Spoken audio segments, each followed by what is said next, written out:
இன்றைக்கி நம்ம பார்க்க போகிறது லீகல் சர்வீசஸ் அத்தாரிட்டிஸ் ஆக்ட் 1987. இந்த ஆக்ட் எப்போ செயல்பாட்டுக்கு வந்தது அப்படின்னு பார்த்தோம்னா 9/11/1995 செயல்பாட்டுக்கு வந்திருக்கு. அதில் முக்கியமான ஜட்ஜ்மெண்ட்டு முதல்ல பார்த்துடலாம். இந்த ஜட்ஜ்மெண்ட்ஸ் எல்லாம் பேஸ் பண்ணி தான் நமக்கு 1985 அந்த சட்டம் கொண்டு வந்திருப்பாங்க. ஸோ முதல்ல Hussainara Khatoon versus state of Bihar. இது வந்து ஜஸ்டிஸ் PN பகவதி அவங்களோட ஜட்ஜ்மெண்ட் இது. இந்த கேஸில் நிறைய அண்டர் ட்ரையல் பிரிசனர்ஸ் வந்து ரொம்ப காலமாக வந்து சிறையிலேயே அடைச்சி வைக்கப்பட்டிருந்திருப்பாங்க. அதாவது அவங்க பண்ணின குற்றத்துக்கு என்ன பனிஷ்மெண்ட்டோ அந்த பனிஷ்மெண்ட்டை தாண்டின பீரியடுக்கும் அவங்க வந்து அங்கே ஜெயிலே அண்டர் ட்ரையல் பிரிசனர்ஸாக வந்து இருப்பாங்க. ஸோ அதுக்காக ஃபைல் பண்ணப்பட்ட ஒரு கேஸ் இது. ஸோ இதில் வந்து ஜஸ்டிஸ் பகவதி என்ன சொல்லியிருப்பாங்க அப்படின்னா, speedy trial and free legal aid வந்து ஃபண்டமெண்டல் ரைட்ஸு.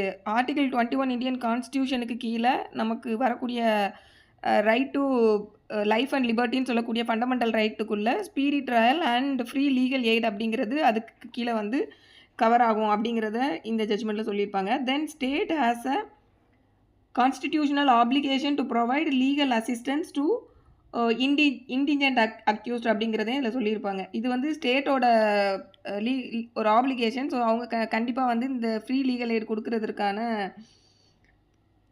இண்டிஜென்ட்டாக இருக்கக்கூடிய அக்யூஸ்டுக்கு ஃப்ரீ லீகல் எய்ட் கொடுக்கறதுக்கான ஸ்டெப்ஸை வந்து எடுக்கணுங்கிறத இதில் சொல்லியிருப்பாங்க. தென் இந்த ஃப்ரீ லீகல் எய்ட் அப்படின்னு சொல்லக்கூடியது விக்டிம்க்கு மட்டும் கிடைக்கிறதா இருக்கக்கூடாது, அக்யூஸ்டுக்கும் இது கிடைக்கிற மாதிரி இருக்கணும் அப்படிங்கிறதெல்லாம் இந்த ஜட்ஜ்மெண்ட்டில் சொல்லியிருப்பாங்க.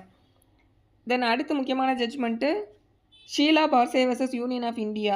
இந்த ஹுசைனரா கார்ட்டூன் கேஸ் வந்து எப்போ வந்ததுன்னா 1979 AIR 1979 supreme court 1369. Hussainara Khatoon case AIR 1979 supreme court 1369. அடுத்து Sheela Barse versus union of India. இது வந்து 1986 வந்த ஜட்ஜ்மெண்ட்டு, சுப்ரீம் கோர்ட் ஜட்ஜ்மெண்ட்டு. இதுலேயும் வந்து right to legal aid is a fundamental right under article 21 of the கான்ஸ்டியூஷன்றது சொல்லியிருப்பாங்க. Then right to legal aid is an essential ingredient of the right to fair trial அப்படிங்கிறதையும் இதில் சொல்லியிருப்பாங்க. So then அடுத்து MH Hoskot versus state of Maharashtra. இது வந்து 1978 வந்த judgment. MH Hoskot versus state of Maharashtra. So இதில் என்ன சொல்லியிருப்பாங்கன்னா, free legal aid should be provided to all the poor accused irrespective of the seriousness of the crime attributed அப்படின்றது சொல்லியிருப்பாங்க. So ரொம்ப கிரீவஸ் நேச்சரில் உள்ள அஃபென்ஸ் கமிட் பண்ணதுனாலேயே அந்த அக்யூஸ்டுக்கு வந்து ஃப்ரீ லீகல் எய்ட் கொடுக்க மாட்டேன் அப்படின்னு சொல்லி டினை பண்ணக்கூடாது. ஸோ சீரியஸ்னஸ் ஆஃப் அஃபென்ஸ் வந்து immaterial to provide legal aid அப்படிங்கிறது. Then for proper delivery of justice the legal assistance should not be provided only in trial stage but also to all the stages of the case அப்படின்றத சொல்லியிருப்பாங்க. தென் அடுத்து Khatri versus state of Bihar. இந்த judgment வந்து 1981 வந்தது. Khatri versus state of Bihar. கேஸோட facts என்னவாக இருக்கும்னா, பீகாரில் வந்து அண்டர் ட்ரையல் பிரிசனர்ஸாக இருக்கக்கூடிய பிரிசனர்ஸ் மேலே அந்த பிரிசன் அத்தாரிட்டிஸ் வந்து அவங்க கண்ணில் ஆசிடை ஊற்றி அவங்க கண்ணெல்லாம் குருடாக்கியிருப்பாங்க. ஸோ அதுதான் இந்த கேஸோட இது. அதனால் இதை வந்து பகல்பூர் பிளைண்டிங் கேஸ் அப்படின்றதையும் இந்த கேஸுக்கு அப்படியும் சொல்லுவாங்க. ஸோ இந்த கேஸையும் வந்து இதுலேயும் இந்த ஃப்ரீ லீகல் எய்ட் சம்மந்தமாக free legal aid is a fundamental right அப்படிங்கிறது சொல்லியிருப்பாங்க. Then state cannot deny the right due to financial constraint அப்படிங்கிறது. ஏன்னா ஸ்டேட்டுக்கு வந்து ஆப்ளிகேஷன் இருக்குது, ஃப்ரீ லீகல் எய்ட் கொடுக்க வேண்டியது ஸ்டேட்டோட ஆப்ளிகேஷன் சொல்லும்போது ஆப்வியஸாக நமக்கு அது கான்ஸ்டியூஷனில் DPSPக்கு கீழே வரும். அப்போ DPSPயில் வரும்போது ஸ்டேட் இந்த டிஃபென்ஸ் எடுப்பாங்க. DPSPயில் இருக்கிறத வந்து என்ஃபோர்ஸ் பண்ண முடியாது, before the court of law enforce பண்ண முடியாதுங்கிறது நமக்கு தெரியும். அப்போ அந்த இடத்துல ஸ்டேட் இந்த மாதிரி டிஃபென்ஸ் எல்லாம் எடுப்பாங்க. அது வந்து ஸ்டேட்டோட ஃபினான்ஷியல் கெப்பாசிட்டியை பொறுத்து தான் வந்து நாங்கள் என்ஃபோர்ஸபிலிட்டி அப்படின்னு. ஸோ அந்த கிரவுண்டை சொல்லி இந்த ஃப்ரீ லீகல் எய்டுன்னு சொல்லக்கூடிய இந்த விஷயத்தை வந்து ஸ்டேட் வந்து ஃபினான்ஷியல் கன்ஸ்ட்ரெயின்ற காரணத்தை சொல்லி மறுக்கக்கூடாது அப்படிங்கிறத இதில் சொல்லியிருப்பாங்க. தென் அடுத்து the right to free legal aid begins from the moment the accused is produced before the magistrate அப்படிங்கிறதே இந்த ஜட்ஜ்மெண்ட்டில் சொல்கிறாங்க. மேஜிஸ்ட்ரேட் கிட்ட அக்யூஸ்ட்டை ப்ரொடியூஸ் பண்ண அந்த மொமெண்ட்டில் இருந்து அவங்களுக்கு வந்து ஃப்ரீ லீகல் எய்ட் வந்து அக்சஸ் பண்ணுறதுக்கான ரைட் வந்துடும். தென் இதில் மேஜிஸ்ட்ரேட்டுக்கும் டியூட்டி இருக்குங்கிறத சொல்லுவாங்க. It is the constitutional duty of the magistrate to inform the accused of their right to free legal aid அப்படிங்கிறதும் இந்த ஜட்ஜ்மெண்ட்டில் சொல்லியிருப்பாங்க. ஸோ ஓவரால் இந்த மாதிரி ரிப்பீட்டடாக அந்த ஜட்ஜ்மெண்ட்ஸு இதை பேஸ் பண்ணி அதுக்கப்புறம் வந்து என்ன பண்ணுவாங்க அப்படின்னா 1980 வந்து ஒரு கமிட்டி வந்து ஒன்று கான்ஸ்டியூட் பண்ணுவாங்க. இதெல்லாம் நடந்துட்டு இருக்கக்கூடிய காலகட்டத்தில் நமக்கு 42nd அமெண்ட்மெண்ட் வந்திருக்கும் கான்ஸ்டியூஷனில். 42nd அமெண்ட்மெண்ட் வந்து கான்ஸ்டியூஷனில் 1976 வந்திருக்கும். இந்த 42nd அமெண்ட்மெண்ட்டில் வந்து நமக்கு என்ன பண்ணியிருப்பாங்கன்னா, ஆர்டிகல் 39 கேபிட்டல் ஏயை வந்து இன்கார்பரேட் பண்ணியிருப்பாங்க. ஸோ ஆர்டிகல் 39 கேபிட்டல் ஏல வந்து என்ன சொல்லியிருப்பாங்க அப்படின்னா, imposes the obligation on the state to provide legal aid to ensure justice for all citizens. Then state should ensure that opportunity for securing justice are not denied to any citizen by reason of economic or other disability. இந்த விஷயங்கள்லாம் நமக்கு article 39ல சொல்லியிருப்பாங்க. தென் அதுக்கப்புறமா article 39 வந்ததுக்கு அப்புறமாவும் இம்மீடியட்டாக அந்த act கொண்டு வந்தாங்களான்னா கிடையாது. ஃபர்ஸ்ட் என்ன பண்ணுவாங்க அப்படின்னா, ஒரு கமிட்டி வந்து கான்ஸ்டிடியூட் பண்ணுவாங்க. 9th month of 1980 committee constitute பண்ணுறாங்க. அந்த கமிட்டியோட பேர் என்ன அப்படின்னா, committee for implementing legal eight scheme. இந்த கமிட்டியோட தலைவர் யார் இருப்பாங்க அப்படின்னு பார்த்தா ஜஸ்டிஸ் PN பகவதி. ஸோ இந்த கமிட்டியில் வந்து ஒரு டிராஃப்ட் வந்து ரெடி பண்ணுவாங்க. அந்த டிராஃப்டை பேஸ் பண்ணி இந்தியா ஃபுல்லாக என்ன பண்ணுவாங்க அப்படின்னா, legal eight and advice committee அப்படின்னு சொல்லி ஒன்றை கான்ஸ்டியூட் பண்ணுவாங்க.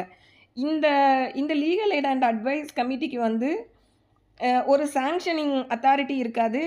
அதுக்கு வந்து ஒரு லீகல் சாங்டிட்டி வந்து இருக்காது. ஸோ அப்போ எப்போவுமே வந்து லீகல் சாங்டிட்டி இல்லை அப்படிங்கும்போது அதனால் வந்து ஒரு ஃப்ரூட்ஃபுல்லான ரிசல்ட் கொடுக்க முடியாது.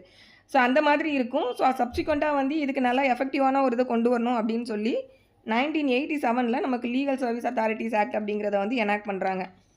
ஸோ இதுதான் ஆக்டுக்கு பின்னாடி இருக்கக்கூடியது. ஸோ எப்போ செயல்பாட்டுக்கு வந்தது அப்படின்னு பார்த்தோம்னா 9/11/1995 சட்டம் செயல்பாட்டுக்கு வருது. பெர்மனன்ட் லோக் அதாலத்துன்னு சொல்லிட்டு அந்த சாப்டர் வந்து எப்போ இன்கார்பரேட் பண்ணுறாங்க அப்படின்னா 2002 இந்த ஆக்டில் வந்து ஒரு அமெண்ட்மெண்ட் கொண்டு வராங்க. அந்த அமெண்ட்மெண்ட் மூலமாக அதை இன்கார்பரேட் பண்ணுறாங்க. 11/6/2002 இந்த பெர்மனன்ட் லோக் அதாலத்துன்னு சொல்லக்கூடியது 11/6/2002 ஃபோர்ஸுக்கு வருது. ஆக்டோட ஆப்ஜெக்ட் என்ன அப்படின்னு பார்த்தோம்னா, rendering free and competent legal service to weaker section of society. Then அடுத்து opportunity for securing justice are not denied to any citizen by reason of economic or other disability. So economic இல்லைனா வேறு ஏதோ ஒரு டிசபிலிட்டியை காரணம் காமிச்சு அவங்களுக்கு வந்து justice deny பண்ணப்படக்கூடாது அப்படிங்கிறது இன்னொரு ஆப்ஜெக்ட். ஸோ இதுதான் வந்து நமக்கு ஆர்டிகல் 39 கேபிட்டல் ஏக்கிலேயும் அதே தான் வரும். ஸோ அடுத்த ஆப்ஜெக்ட் என்னென்னா, இதெல்லாம் வந்து நம்ம அச்சீவ் பண்ணணும் அப்படின்னா அதுக்காக வந்து தேவைப்படக்கூடிய அத்தாரிட்டிஸ் எல்லாம் வந்து கான்ஸ்டியூட் பண்ணி அதன் மூலமாக ப்ராப்பராக கொண்டு வரணும். ஸோ அப்போ அதுக்காக இன்னொரு object constitution of legal service authority and Lok Adalat. So இதெல்லாம் வந்து கான்ஸ்டியூட் பண்ணக்கூடியதும் இந்த ஆக்டோட ஒரு நோக்கமாக இருக்குது. செக்ஷன் 1 வந்து ஷார்ட் டைட்டில், எக்ஸ்டென்ட் அண்ட் கமென்ஸ்மெண்ட்டில் ஆக்டோட நேம், தென் எப்போ கேம் இன் ஃபோர்ஸ் வந்ததுன்றதெல்லாம் பார்த்துட்டோம். தென் செக்ஷன் 2 டெஃபினிஷன், 2 கிளாஸ் ஏல கேஸ்னா என்ன அப்படிங்கிறத வந்து சொல்லியிருக்காங்க. ஸோ கேஸ் அப்படின்னு சொல்லும்போது case includes a suit or any proceeding before a கோர்ட்னு சொல்லிட்டாங்க. இதில் வந்து சூட் அப்படின்னு சொல்லும்போது நமக்கு தெரியும் அது சிவில் நேச்சரில் உள்ளது எல்லாமே வரும். தென் எனி ப்ரொசீடிங் அப்படின்னு சொல்லும்போது இது வந்து இன்க்ளூசிவாக எல்லாத்தையுமே உள்ள கவர் ஆகிற மாதிரி இருக்கும். அதில் கிரிமினல் கேசஸ், அதர் ப்ரொசீடிங்ஸ் எல்லாமே வந்து அதில் வந்துடும். ஸோ அப்போ கேஸ்ன்னு சொல்லும்போது சூட் ஆர் எனி ப்ரொசீடிங் இது வந்து பிஃபோர் அ கோர்ட்டாக இருந்தது அப்படின்னா இந்த சட்டத்திற்கு கீழே அதை வந்து கேஸ் அப்படின்றது கீழே சொல்கிறாங்க. தென் 2AA சென்ட்ரல் அத்தாரிட்டி அப்படிங்கும்போது national legal service authorities constituted under section 3 தான் சென்ட்ரல் அத்தாரிட்டி. தென் அடுத்து 2AA கோர்ட்னா என்ன அப்படிங்கிறது. ஏன்னா கேஸ்ன்னு சொல்லும்போது suit or proceeding before a court அப்படின்றத சொல்கிறாங்க. அப்போ இந்த இடத்துல சொல்லக்கூடிய கோர்ட்னா என்ன அப்படிங்கிறத இங்கே டிஃபைன் பண்ணுறாங்க 2AA. ஸோ கோர்ட்னு சொல்லும்போது அது சிவில் கோர்ட்டாக இருக்கலாம், இல்லை criminal court R revenue court, இது எல்லாமே இருக்கலாம். இதுக்குள்ளே வேறு என்னெல்லாம் இன்க்ளூட் ஆகுங்கிறதையும் சொல்கிறாங்க. ஸோ ட்ரிபியூனல்ஸும் இன்க்ளூட் ஆகும். அது இல்லாமல் other authorities constituted under any law for the time being in force to exercise judicial or quasi judicial functions. So டேரெக்டாக வந்து சிவில், கிரிமினல், ரெவென்யூ கோர்ட்ஸ் இதுக்குள்ளே வரும்ன்றதை சொல்லிட்டாங்க. தென் அதை தாண்டி ட்ரிபியூனல்ஸ் அண்ட் அதர் அத்தாரிட்டிஸ் அவங்க வந்து ஜுடிஷியல் ஆர் குவாசி ஜுடிஷியல் ஃபங்க்ஷன்ஸை வந்து அவங்க பண்ணுறாங்க அப்படின்னா அதுக்காக ஒரு ஆக்டுக்கு கீழே வந்து கான்ஸ்டியூட் பண்ணப்பட்டவங்களா இருக்காங்கும் போது அவங்களும் இந்த கோர்ட்டுன்றதுக்கு கீழே வருவாங்க. ஸோ இது வந்து 2AA. தென் டிஸ்ட்ரிக்ட் அத்தாரிட்டி அப்படிங்கிறது 2 கிளாஸ் B. ஸோ 2 கிளாஸ் Bயில் வந்து டிஸ்ட்ரிக்ட் அத்தாரிட்டினா அப்படிங்கிறத வந்து டிஃபைன் பண்ணுறாங்க. அது வந்து நமக்கு டிஸ்ட்ரிக்ட் அத்தாரிட்டின்னு சொல்லக்கூடியது செக்ஷன் 9 வந்து கான்ஸ்டியூட் பண்ணப்படுறவங்க தான் வந்து டிஸ்ட்ரிக்ட் அத்தாரிட்டி. தென் 2BB வந்து ஹைகோர்ட் லீகல் சர்வீஸ் அத்தாரிட்டின்னு சொல்லக்கூடியது செக்ஷன் 8 கேபிட்டல் ஏக்கு கீழே கான்ஸ்டியூட் பண்ணப்படக்கூடிய அத்தாரிட்டி. தென் இந்த 2C ரொம்ப முக்கியம். இதை தான் போன திருப்பு கொஷினில் கூட கேட்டிருந்தாங்க இந்த டெஃபினிஷன். ஸோ 2Cயில் லீகல் சர்வீஸ்னால் என்ன அப்படின்னு, ஏன்னா நம்ம இப்போ பார்க்க போகிறது வந்து லீகல் சர்வீஸ் அத்தாரிட்டிஸ் ஆக்ட். அப்படின்னா லீகல் சர்வீஸ்னால் என்ன அப்படிங்கிறது இங்கே டிஃபைன் பண்ணுறாங்க. So it include the rendering of any service in the conduct of any case or other legal proceeding before any court or other authority or tribunal and the giving of advice on any legal matter. So 2 விஷயம் இதில் சொல்கிறாங்க. ஒன்று என்னென்னா rendering service for the conduction of case, இது ஒன்று. இன்னொன்று வந்து legal advice, free legal advice கொடுக்குறது. ஸோ இந்த 2 விஷயத்த வந்து இதில் சொல்கிறாங்க. ஸோ இது வந்து லீகல் சர்வீஸ் ரொம்ப முக்கியமானது. அடுத்து லோக் அதாலத்துன்னு சொல்லக்கூடியது வந்து நமக்கு சாப்டர் 6ல் பார்க்க போகிறோம்.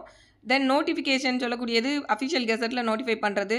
தென் ப்ரெஸ்கிரைப்டுனா ரூல்ஸில் ப்ரெஸ்கிரைப் பண்ணுறது. ரெகுலேஷன் சொல்லும்போது இந்த ஆக்டுக்கு கீழே வரக்கூடிய state authority and central authority வந்து கொடுக்கக்கூடிய ரெகுலேஷன்ஸ், அவங்களுக்கு ரெகுலேஷன் மேக் பண்ணக்கூடிய பவர் அவங்களுக்கு ரூல் இங்கேயே ஆக்ட்லேயே கொடுத்துருக்காங்க அது. தென் ஸ்கீம் அப்படின்னு சொல்லும்போது இந்த ஆக்டோட சென்ட்ரல் அத்தாரிட்டி இல்லைனா ஸ்டேட் அத்தாரிட்டி இல்லைனா டிஸ்ட்ரிக்ட் அத்தாரிட்டி வந்து இந்த ஆக்டுக்கு வந்து ஒரு எஃபெக்ட் கொடுக்கறதுக்காக ஃப்ரேம் பண்ணக்கூடிய எல்லா ஸ்கீம்ஸும் வந்து ஸ்கீம்ன்றதுக்கு கீழே வருன்றாங்க. ஸோ இதெல்லாம் அவ்வளோ முக்கியம் இல்லை நமக்கு எக்ஸாமில். தென் ஸ்டேட் அத்தாரிட்டி வந்து எதில் இருக்குதுன்னு பார்த்தோன்னா செக்ஷன் 6ல் கான்ஸ்டியூட் பண்ணப்படுறது தான் state authority. Then state government அப்படின்னு சொல்லும்போது இவங்களையும் இன்க்ளூட் பண்ணுன்றாங்க. யாருன்னா administrator of union territory appointed by the president under Article 236 of Constitution. Then Supreme Court Legal Service Authority வந்து 3A கான்ஸ்டியூட் பண்ணப்படக்கூடிய அத்தாரிட்டி. தாலுக் லீகல் சர்வீஸ் கமிட்டின்னு சொல்லக்கூடியது இது வந்து செக்ஷன் 11A கீழே கான்ஸ்டியூட் பண்ணக்கூடிய ஒரு கமிட்டி.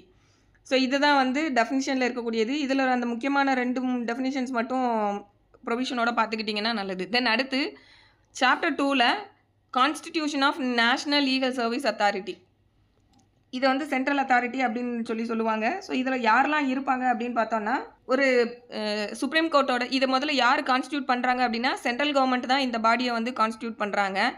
இதில் யாரெல்லாம் இருப்பாங்க அப்படின்னு பார்த்தோன்னா, சீஃப் ஜஸ்டிஸ் ஆஃப் இந்தியா வந்து பேட்ரான் இன் சீஃப் அப்படின்ற கெப்பாசிட்டியில் வந்து தலைமை காப்பாளர் அப்படின்னு, பேட்ரான் இன் சீஃப்னு சொல்லும்போது தலைமை காப்பாளர்.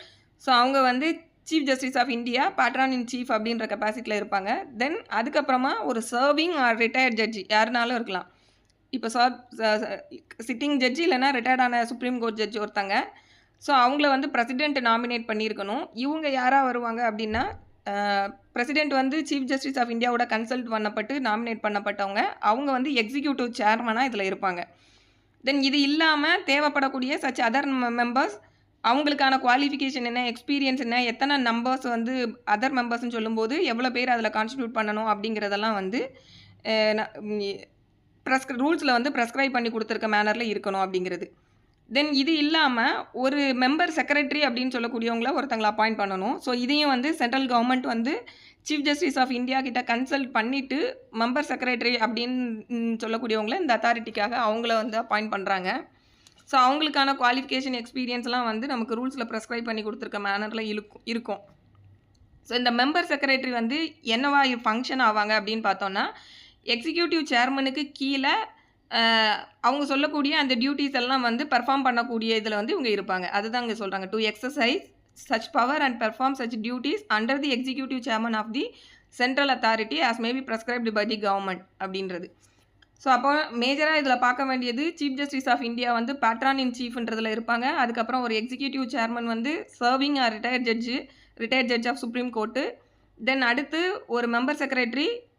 அதுக்கப்புறமா இவங்களோட ஆஃபீஸ் டேர்ம்ஸு இது எல்லாமே வந்து ரூல்ஸில் என்ன ப்ரெஸ்கிரைப் பண்ணி கொடுத்துருக்காங்களோ அதுபடி, அதை போல் அவங்களோட சேலரி அலவன்சஸ்ஸு அது எல்லாமே வந்து ரூல்ஸில் ப்ரெஸ்கிரைப் பண்ண மேனரில் இருக்கும்.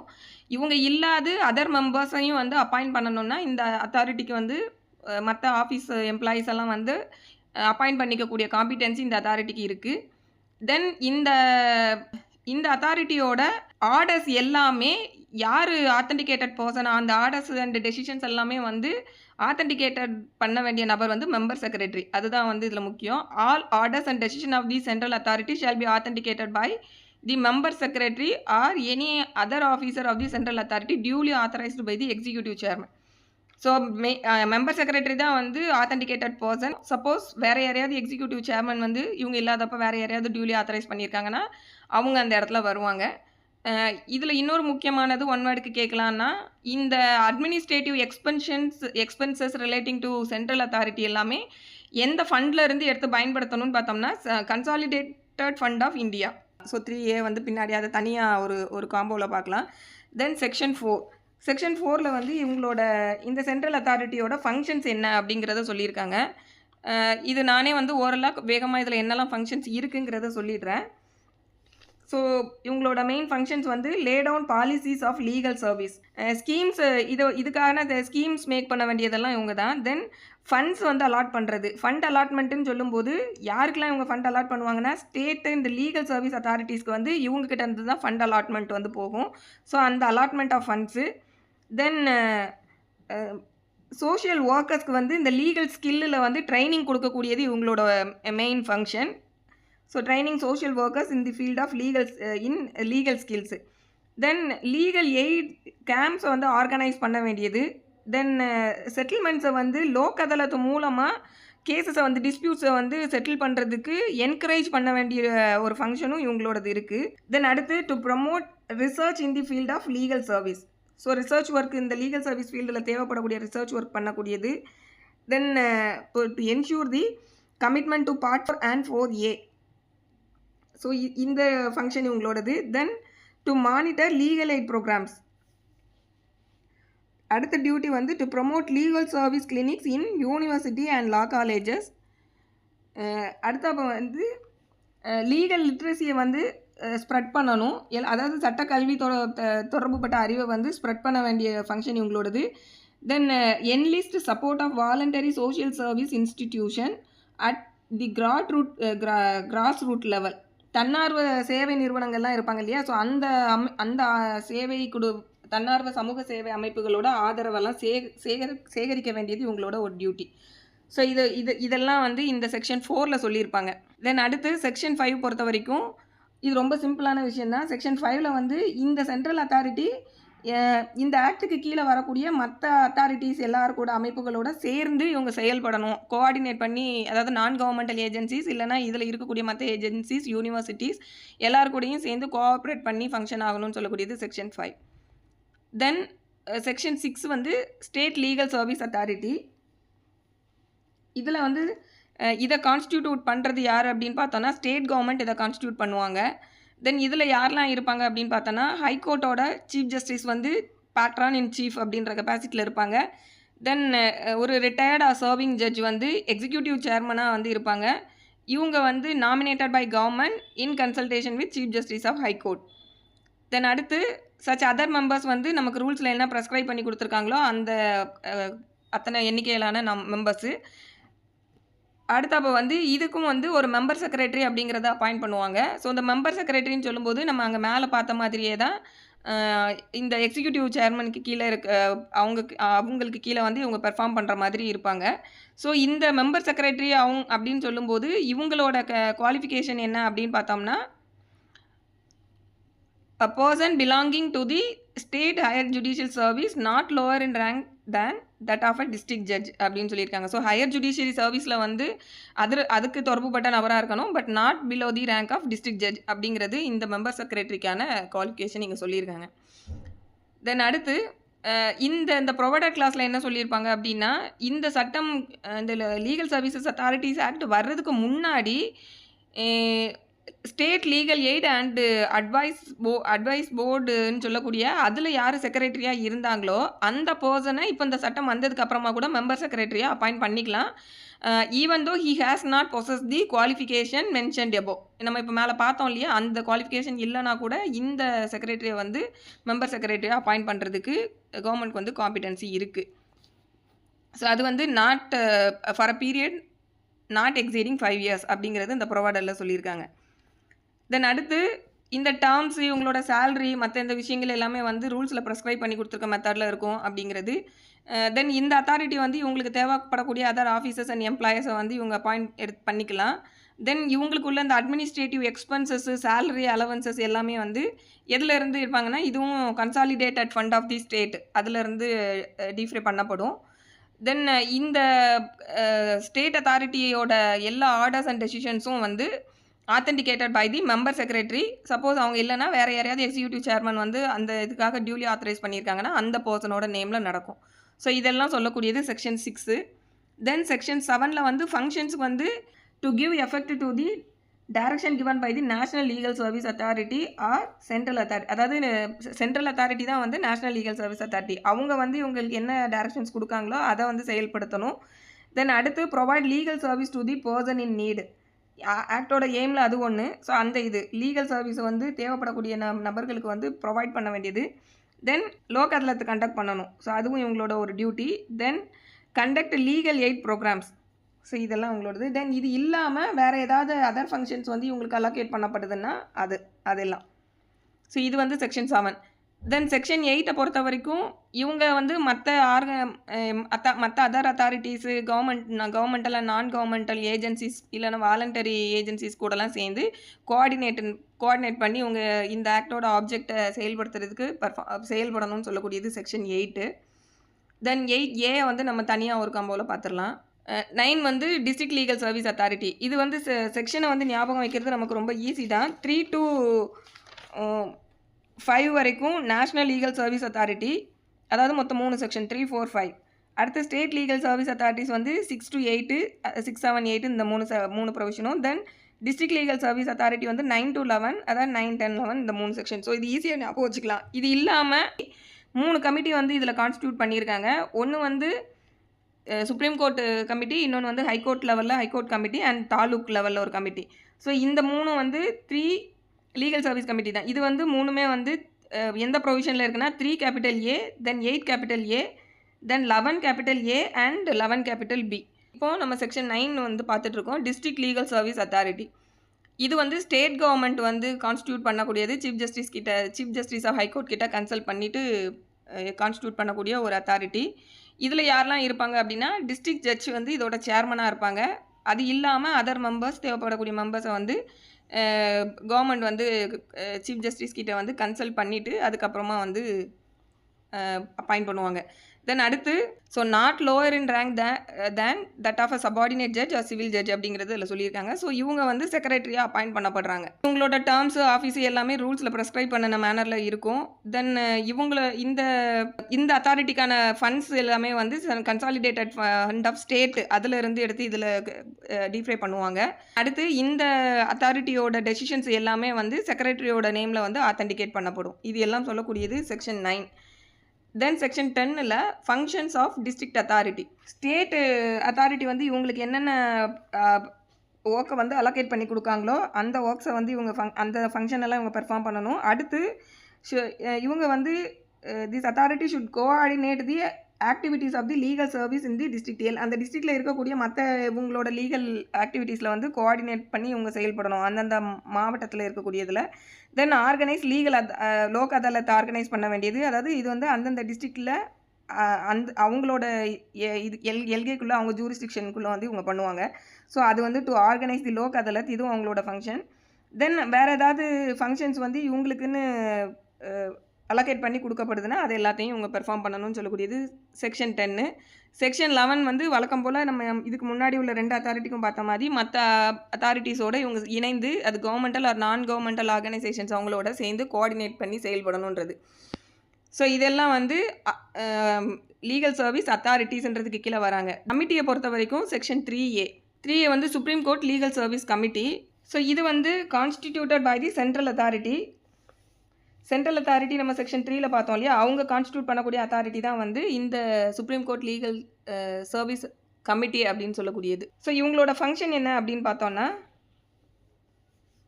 சென்ட்ரல் அத்தாரிட்டி வந்து இவங்களுக்கு என்னென்ன ஃபங்க்ஷன்ஸை வந்து அலோகேட் பண்ணி கொடுக்காங்களோ அந்த ஃபங்க்ஷன்ஸை வந்து இவங்க பெர்ஃபார்ம் பண்ணுவாங்க. தென் அடுத்து இவங்க வந்து எப்படி யாரெல்லாம் இதில் கான்ஸ்டியூட் ஆகிருப்பாங்க அப்படின்னு பார்த்தோன்னா ஒரு sitting judge of the supreme court வந்து இதோட சேர்மனாக இருப்பாங்க. தென் அடுத்து சச் அதர் மெம்பர்ஸ் அது வந்து நமக்கு என்ன ரூல்ஸில் ப்ரெஸ்கிரைப் பண்ணி கொடுக்காங்களோ அவங்க. ஸோ சேர்மன் வந்து sitting judge of the supreme court. Then அடுத்து ஒரு செக்ரட்டரி அப்பாயிண்ட் பண்ணுறாங்க. அவங்கள அப்பாயிண்ட் பண்ணுறதும் வந்து சீஃப் ஜஸ்டிஸ் தான். ஸோ ஒரு செக்ரட்டரி. இந்த கமிட்டி வந்து அவங்களுக்கு தேவைப்படக்கூடிய மற்ற ஆஃபீஸர்ஸ் அண்ட் எம்ப்ளாயீஸை வந்து அப்பாயிண்ட் பண்ணிக்கிறதுக்கான பவர்ஸும் இவங்களுக்கு இருக்குது. ஸோ இதெல்லாம் சொல்லக்கூடியது section 3A. 8A high court legal service committee. High court legal service committee வந்து இதை யார் கான்ஸ்டியூட் பண்ணுவாங்க அப்படின்னா, அதாவது ஸ்டேட் அத்தாரிட்டின்னு ஒருத்தங்களை பார்த்தோம் இல்லையா, அதாவது செக்ஷன் 6ல் பார்த்துருப்போம். அவங்க கான்ஸ்டியூட் பண்ணக்கூடிய அத்தாரிட்டி தான் இந்த ஹைகோர்ட் லீகல் சர்வீஸ் கமிட்டின்னு சொல்லக்கூடியவங்க.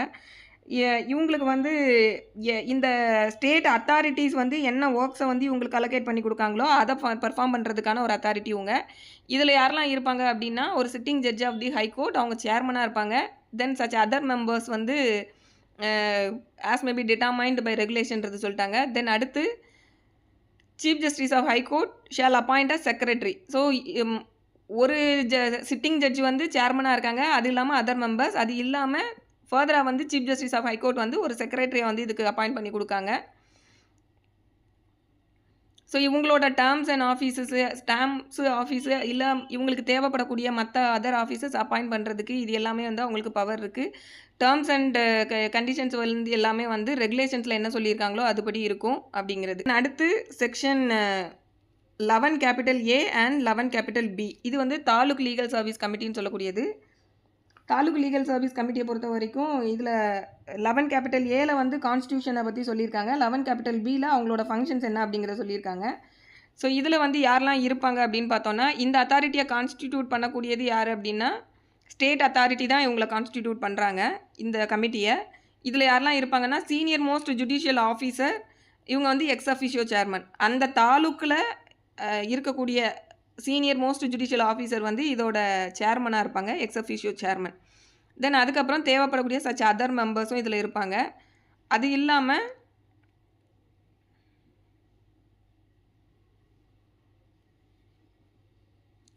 ஸோ இதில் வந்து senior most judicial officer and such other members தான், இவங்க வேறு யாருமே இதில் கிடையாது. ஸோ இதை வந்து சொல்லக்கூடியது இவங்களோட அட்மினிஸ்ட்ரேட்டிவ் எக்ஸ்பென்சஸ் எல்லாமே வந்து டிஸ்ட்ரிக்ட் அத்தாரிட்டி கிட்டேருந்து வரக்கூடிய ஃபண்ட்லேருந்து இவங்க அதை பயன்படுத்துவாங்க. அதுதான் வந்து சப் கிளாஸ் 5ல சொல்லியிருக்காங்க. The administrative expenses of the committee shall be defrayed out of the district legal aid fund by the district authority.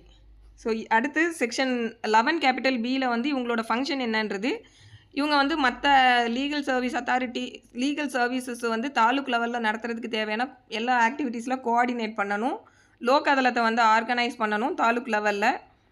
அது இல்லாமல் டிஸ்ட்ரிக்ட் அத்தாரிட்டி உங்களுக்கு என்னென்ன வேறு ஃபங்க்ஷன்ஸ் வந்து பண்ணணும்னு இவங்களுக்கு சொல்கிறாங்களோ அந்த ஃபங்க்ஷன்ஸை வந்து இவங்க பெர்ஃபார்ம் பண்ணணும்.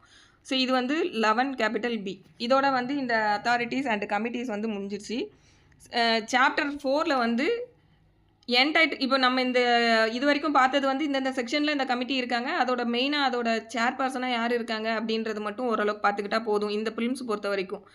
தென் சாப்டர் 4 வந்து யாருக்கெல்லாம் வந்து லீகல் சர்வீஸ் வாங்குறதுக்கு வந்து என்டைட்டில்மெண்ட்டான பர்சன்ஸ் யாரெல்லாம் அப்படிங்கிறது வந்து இதில் சொல்லியிருக்காங்க. Entitlement to legal service. So section 12 and 13 ரொம்ப முக்கியம். 12ல் தான் க்ரைட்டீரியா கொடுத்துருக்காங்க. ஸோ யாரெல்லாம் வந்து கேட்கலாம் அப்படின்னா, every person who has to file or defend a case shall be entitled to legal service under the actன்னு சொல்கிறாங்க. ஸோ அவங்க வந்து ஃபைல் அண்ட் டிஃபெண்டுன்னு சொல்லும்போது கேஸ் ஃபைல் பண்ணுறதுக்கு லீகல் சர்வீஸ் வேணும்னு கேட்கணுன்னாலும் கேட்கலாம், இல்லை ஆல்ரெடி இவங்க மேலே கேஸ் ஃபைல் பண்ணப்பட்டிருக்கு அதை இவங்க டிஃபெண்ட் பண்ணணும் அப்படின்னாலும் கேட்கலாம். ஸோ யாரெல்லாம் அப்படின்னா, schedule caste and schedule tribes, then victim of trafficking in human being or beggar as referred to in Article 23 of the Indian Constitution, then women or child, then person with a disability. இது நம்ம நேற்று பார்த்தோம் இல்லையா, அந்த right of the person with disability act 2016ல் நம்ம இந்த இதை நேற்று அங்கே சேர்த்து பார்த்தோம். ஸோ அதே தான் இந்த மாஸ் டிசாஸ்டர், எத்னிக் வயலன்ஸ், இந்த மாதிரியான ஃப்ளட்டு, எர்த்குவேக்லாம் வரும்போது அதில் பாதிக்கப்படக்கூடிய விக்டிம்ஸு, அதுக்கப்புறம் இண்டஸ்ட்ரியல் ஒர்க்மேன், தென் இதில் சொல்லியிருக்கக்கூடிய இந்த people, the custody including custody in a protective home within the meaning of clause G of section 2 of the immoral traffic prevention act, then juvenile home within the meaning of clause J of 2 of juvenile justice act, or in psychiatric hospital or psychiatric nursing home within the meaning of class G of section 2 of the mental health act. So இதுக்கு கீழே வரக்கூடிய people. தென் லாஸ்ட்டாக annual income, இந்த இன்கம்க்கு criteria ஒன்று கொடுத்துருக்காங்க. So இதில் என்ன சொல்கிறாங்கன்னா, annual income less than ₹9,000 or such other higher amount as may be prescribed by the state government if the case is before a court other than a Supreme Court. So supreme கோர்ட்டில் இல்லாது வேறு ஏதாவது ஒரு கோர்ட்டில் வந்து cases வந்து இருக்கக்கூடிய கேஸாக இருந்ததுன்னா ஆனுவல் இன்கம் வந்து லெஸ் தேன் ₹9,000 அப்படின்னு இருக்காங்க. பட் இதை வந்து இப்போ அமெண்ட் பண்ணி இந்த அமௌண்ட்டெல்லாம் வந்து என்ஹான்ஸ் பண்ணிட்டாங்க. ஸோ அது வந்து நீங்கள் வெரிஃபை பண்ணிக்கோங்க இப்போ என்ன அமௌண்ட் வந்து அதில் ஃபிக்ஸ் பண்ணியிருக்காங்க அப்படிங்கிறது. தென் அடுத்து and less than rupees 12,000 or such other higher amount as may be prescribed by the central government if the case is before a Supreme Court. Supreme Court என்னன்னா less than 12,000. Then section 13 பொறுத்த வரைக்கும் entitlement of legal service. இந்த இப்போ வந்து இந்த person இருக்காங்க, இப்போ இந்த ஆனுவல் இன்கம் இவ்வளோ இருந்ததுன்னா அது ஒரு க்ரைட்டீரியான்னு சொல்கிறாங்க. அப்போ அதை வந்து அவங்களுக்கு எப்படி தெரிய வரும்னா அதுக்கு வந்து அவங்க அஃபிடவிட் ஃபைல் பண்ணணும். ஸோ செக்ஷன் 13ல் persons who satisfy all or any of the criteria specified in section 12 shall be entitled to receive legal services provided that the concerned authority is satisfied that the person has a prima facie case has to prosecute or to defend. So criteria வந்து இதுதான். இப்போ இவங்க போய் application கொடுக்குறாங்க அப்படிங்கும்போது first வந்து இவங்களுக்கு வந்து பிரைமா ஃபேசி கேஸ் இருக்கா, ப்ராசிக்யூட் பண்ணுறதுக்கோ இல்லை டிஃபெண்ட் பண்ணுறதுக்கோ பிரைமா ஃபேசி கேஸ் இருக்கா அப்படிங்கிறது பார்க்கணும் அப்படின்றது சொல்கிறாங்க. அது பிரைமா ஃபேசிங்கும் போது மெரிட் ஆஃப் தி கேஸ் எல்லாம் போய் அவங்க பார்க்கணுன்றது அவசியம் கிடையாது. தென் கிளாஸ் 2 பொறுத்த வரைக்கும் அஃபிடவிட் ஃபைல் பண்ணணும். எதுக்காக அப்படின்னா அந்த an affidavit made by a person as to his income may be regarded as sufficient for making him eligible to the entitlement of legal service under this act unless the concerned authority has reason to disbelieve such affidavit. இப்போ இந்த income பேஸில் வந்து அவங்க எனக்கு legal service வேணும்னு claim பண்ணுறாங்கன்னா அதுக்கு வந்து அவங்க ஒரு அஃபிடவிட் போட்டாலே அதுவே போதுமானதாக இருக்கும் அப்படிங்கிறத சொல்கிறாங்க. ஆனால் சப்போஸ் அந்த கன்சர்ன் அத்தாரிட்டிக்கு வந்து அதை நம்பலை, அவங்க சொல்லிக்கூடிய அந்த இன்கம் தான் அவருக்கு இருக்காங்கிறதுல அவங்க நம்பலை அப்படின்னா அவங்க வேறு மாதிரி அந்த இன்கம்மை வந்து ப்ரூவ் பண்ண சொல்லி கேட்குறதுக்கு அவங்களுக்கு காம்பிடன்சி இருக்குது கன்சர்ன் அத்தாரிட்டிக்கு. தென் சாப்டர் 5 பொறுத்த வரைக்கும் finance, account and audit 14 to 16 வரைக்கும் உள்ளது வந்து 14 to 18 வரைக்கும் இந்த சாப்டர் 5. ஃபைனான்ஸில் வந்து சென்ட்ரல் கவர்மெண்ட் வந்து இந்த சட்டத்தோட நோக்கங்களுக்காகன்னு சொல்லியே வந்து ஒரு இதை ஏற்படுத்தணும். அதுதான் வந்து இதில் ஃபஸ்ட்டு சொல்கிறாங்க. அதான் ஃபண்ட் அலாட்மெண்ட் பண்ணணும். அதுதான் first. The central government shall after due appropriation made by the parliament by law in this because pay to the central authority by way of grants such a sum of the money as the central government may think fit for being utilized for the purpose of this act அப்படின்னு. அடுத்து national legal aid fund அப்படின்னு சொல்லும்போது இந்த fund வந்து central government வந்து establish பண்ணுறாங்க. இதுக்கு எப்படிலாம் பணம் வந்து இவங்களுக்கு வரும் அப்படின்னா நம்ம இதை கார்டு அப்படின்னு ஞாபகம் வச்சுக்கலாம். அதாவது கிராண்ட்ஸு, அதுக்கப்புறம் ஆர்டர் ஆஃப் தி கோர்ட்டு, அப்புறம் டொனேஷன் GOD அப்படின்னு ஞாபகம் வச்சுட்டோன்னா இது மறக்காது. கிராண்ட்ஸ் அப்படின்னு சொல்லும்போது சென்ட்ரல் கவர்மெண்ட் வந்து இப்போ செக்ஷன் 14க்கு கீழே வந்து கொடுக்கக்கூடிய அந்த கிராண்ட்ஸ். அடுத்து டொனேஷன்ஸ் வந்து நமக்கு எங்கே இருந்துனாலும் உங்களுக்கு வரலாம். So donations. தென் கோர்ட் வந்து இந்த லீகல் சர்வீஸ் அத்தாரிட்டிக்கு போயிட்டு நீங்கள் சில கேசஸ்லாம் வந்து டிலேக்காகவோ இல்லை கோர்ட்டோட ஏதாவது ஒபே பண்ணலை, கண்டிஷனல் ஆர்டர் வந்து ஒபே பண்ணலைன்னா அதெல்லாம் வந்து க்யூர் பண்ணுறதுக்கு இந்த மாதிரி இந்த அத்தாரிட்டிக்கு வந்து காஸ்ட் பே பண்ணுங்கன்னு ஆர்டர் போடுவாங்க. ஸோ அந்த மாதிரி கோர்ட் மூலமாக வரக்கூடிய ஆர்டர் பேஸ் பண்ணி வரக்கூடிய அமௌண்ட்ஸ் இந்த 3 தான் இவங்களுக்கு இதில் வரக்கூடிய ஃபண்ட்ஸ். இந்த நேஷ்னல் லீகல் எய்ட் ஃபண்டுக்கு இதன் மூலமாக சோர்ஸ் வருது. தென் இந்த ஃபண்டை எடுத்து இவங்க எதுக்கெலாம் வந்து அப்ராப்ரியேட் பண்ணுவாங்கங்கிறத கீழே போட்டிருக்காங்க. ஸோ இது எதுக்கெலாம் வந்து பயன்படுத்துவாங்கன்னா legal services provide under this act including grants made to state authority. இவங்ககிட்ட இந்த நேஷ்னல் அத்தாரிட்டி இவங்களுக்கு வரக்கூடிய ஃபண்ட்லேருந்து எடுத்து தான் ஸ்டேட் அத்தாரிட்டிஸ்க்கும் வந்து கிராண்ட் வந்து கொடுக்குறாங்க. ஸோ அது சொல்கிறாங்க. தென் மற்ற லீகல் சர்வீஸ் ப்ரொவைட் பண்ணுறதுக்கான the cost of the legal services provided by the supreme court legal service committee. So supreme court legal service provide பண்ணக்கூடிய லீகல் சர்வீஸ்க்கு ஆகக்கூடிய செலவு, தென் அதர் எக்ஸ்பென்சஸ். ஸோ இதெல்லாம் சொல்லுங்கள். தென் செக்ஷன் 16ல் ஸ்டேட் லீகல் எய்டு ஃபண்டு அப்படிங்கிறது இதை வந்து ஸ்டேட் அத்தாரிட்டி வந்து ஏற்படுத்துகிறாங்க. இதுக்கு க்ரைட்டீரியா என்னென்னா மேலே பார்த்த மாதிரி அதே அந்த கார்டுன்னு சொல்லக்கூடிய அதே தான். ஸோ கிராண்ட்ஸ் வந்து இங்கே எங்கேருந்து வரும்னா சென்ட்ரல் அத்தாரிட்டி கொடுக்கக்கூடிய கிராண்ட். தென் அடுத்து டொனேஷன்ஸ், தென் கோர்ட் ஆர்டர் மூலமாக வரக்கூடியது. ஸோ இவங்க வந்து இதை எதுக்கெல்லாம் பயன்படுத்துவாங்கன்னா the cost of the functions referred to in section 7 வந்து ஃபங்க்ஷன்ஸ் சொல்லியிருப்பாங்க அதுக்கு. Then the cost of legal service provided by high court legal service committee, then other expenses. அடுத்து டிஸ்ட்ரிக்ட் லீகல் எய்டு ஃபண்டு பொறுத்த வரைக்கும் இது வந்து டிஸ்ட்ரிக்ட் லெவலில் ஏற்படுத்தக்கூடிய ஒரு ஃபண்டு இது.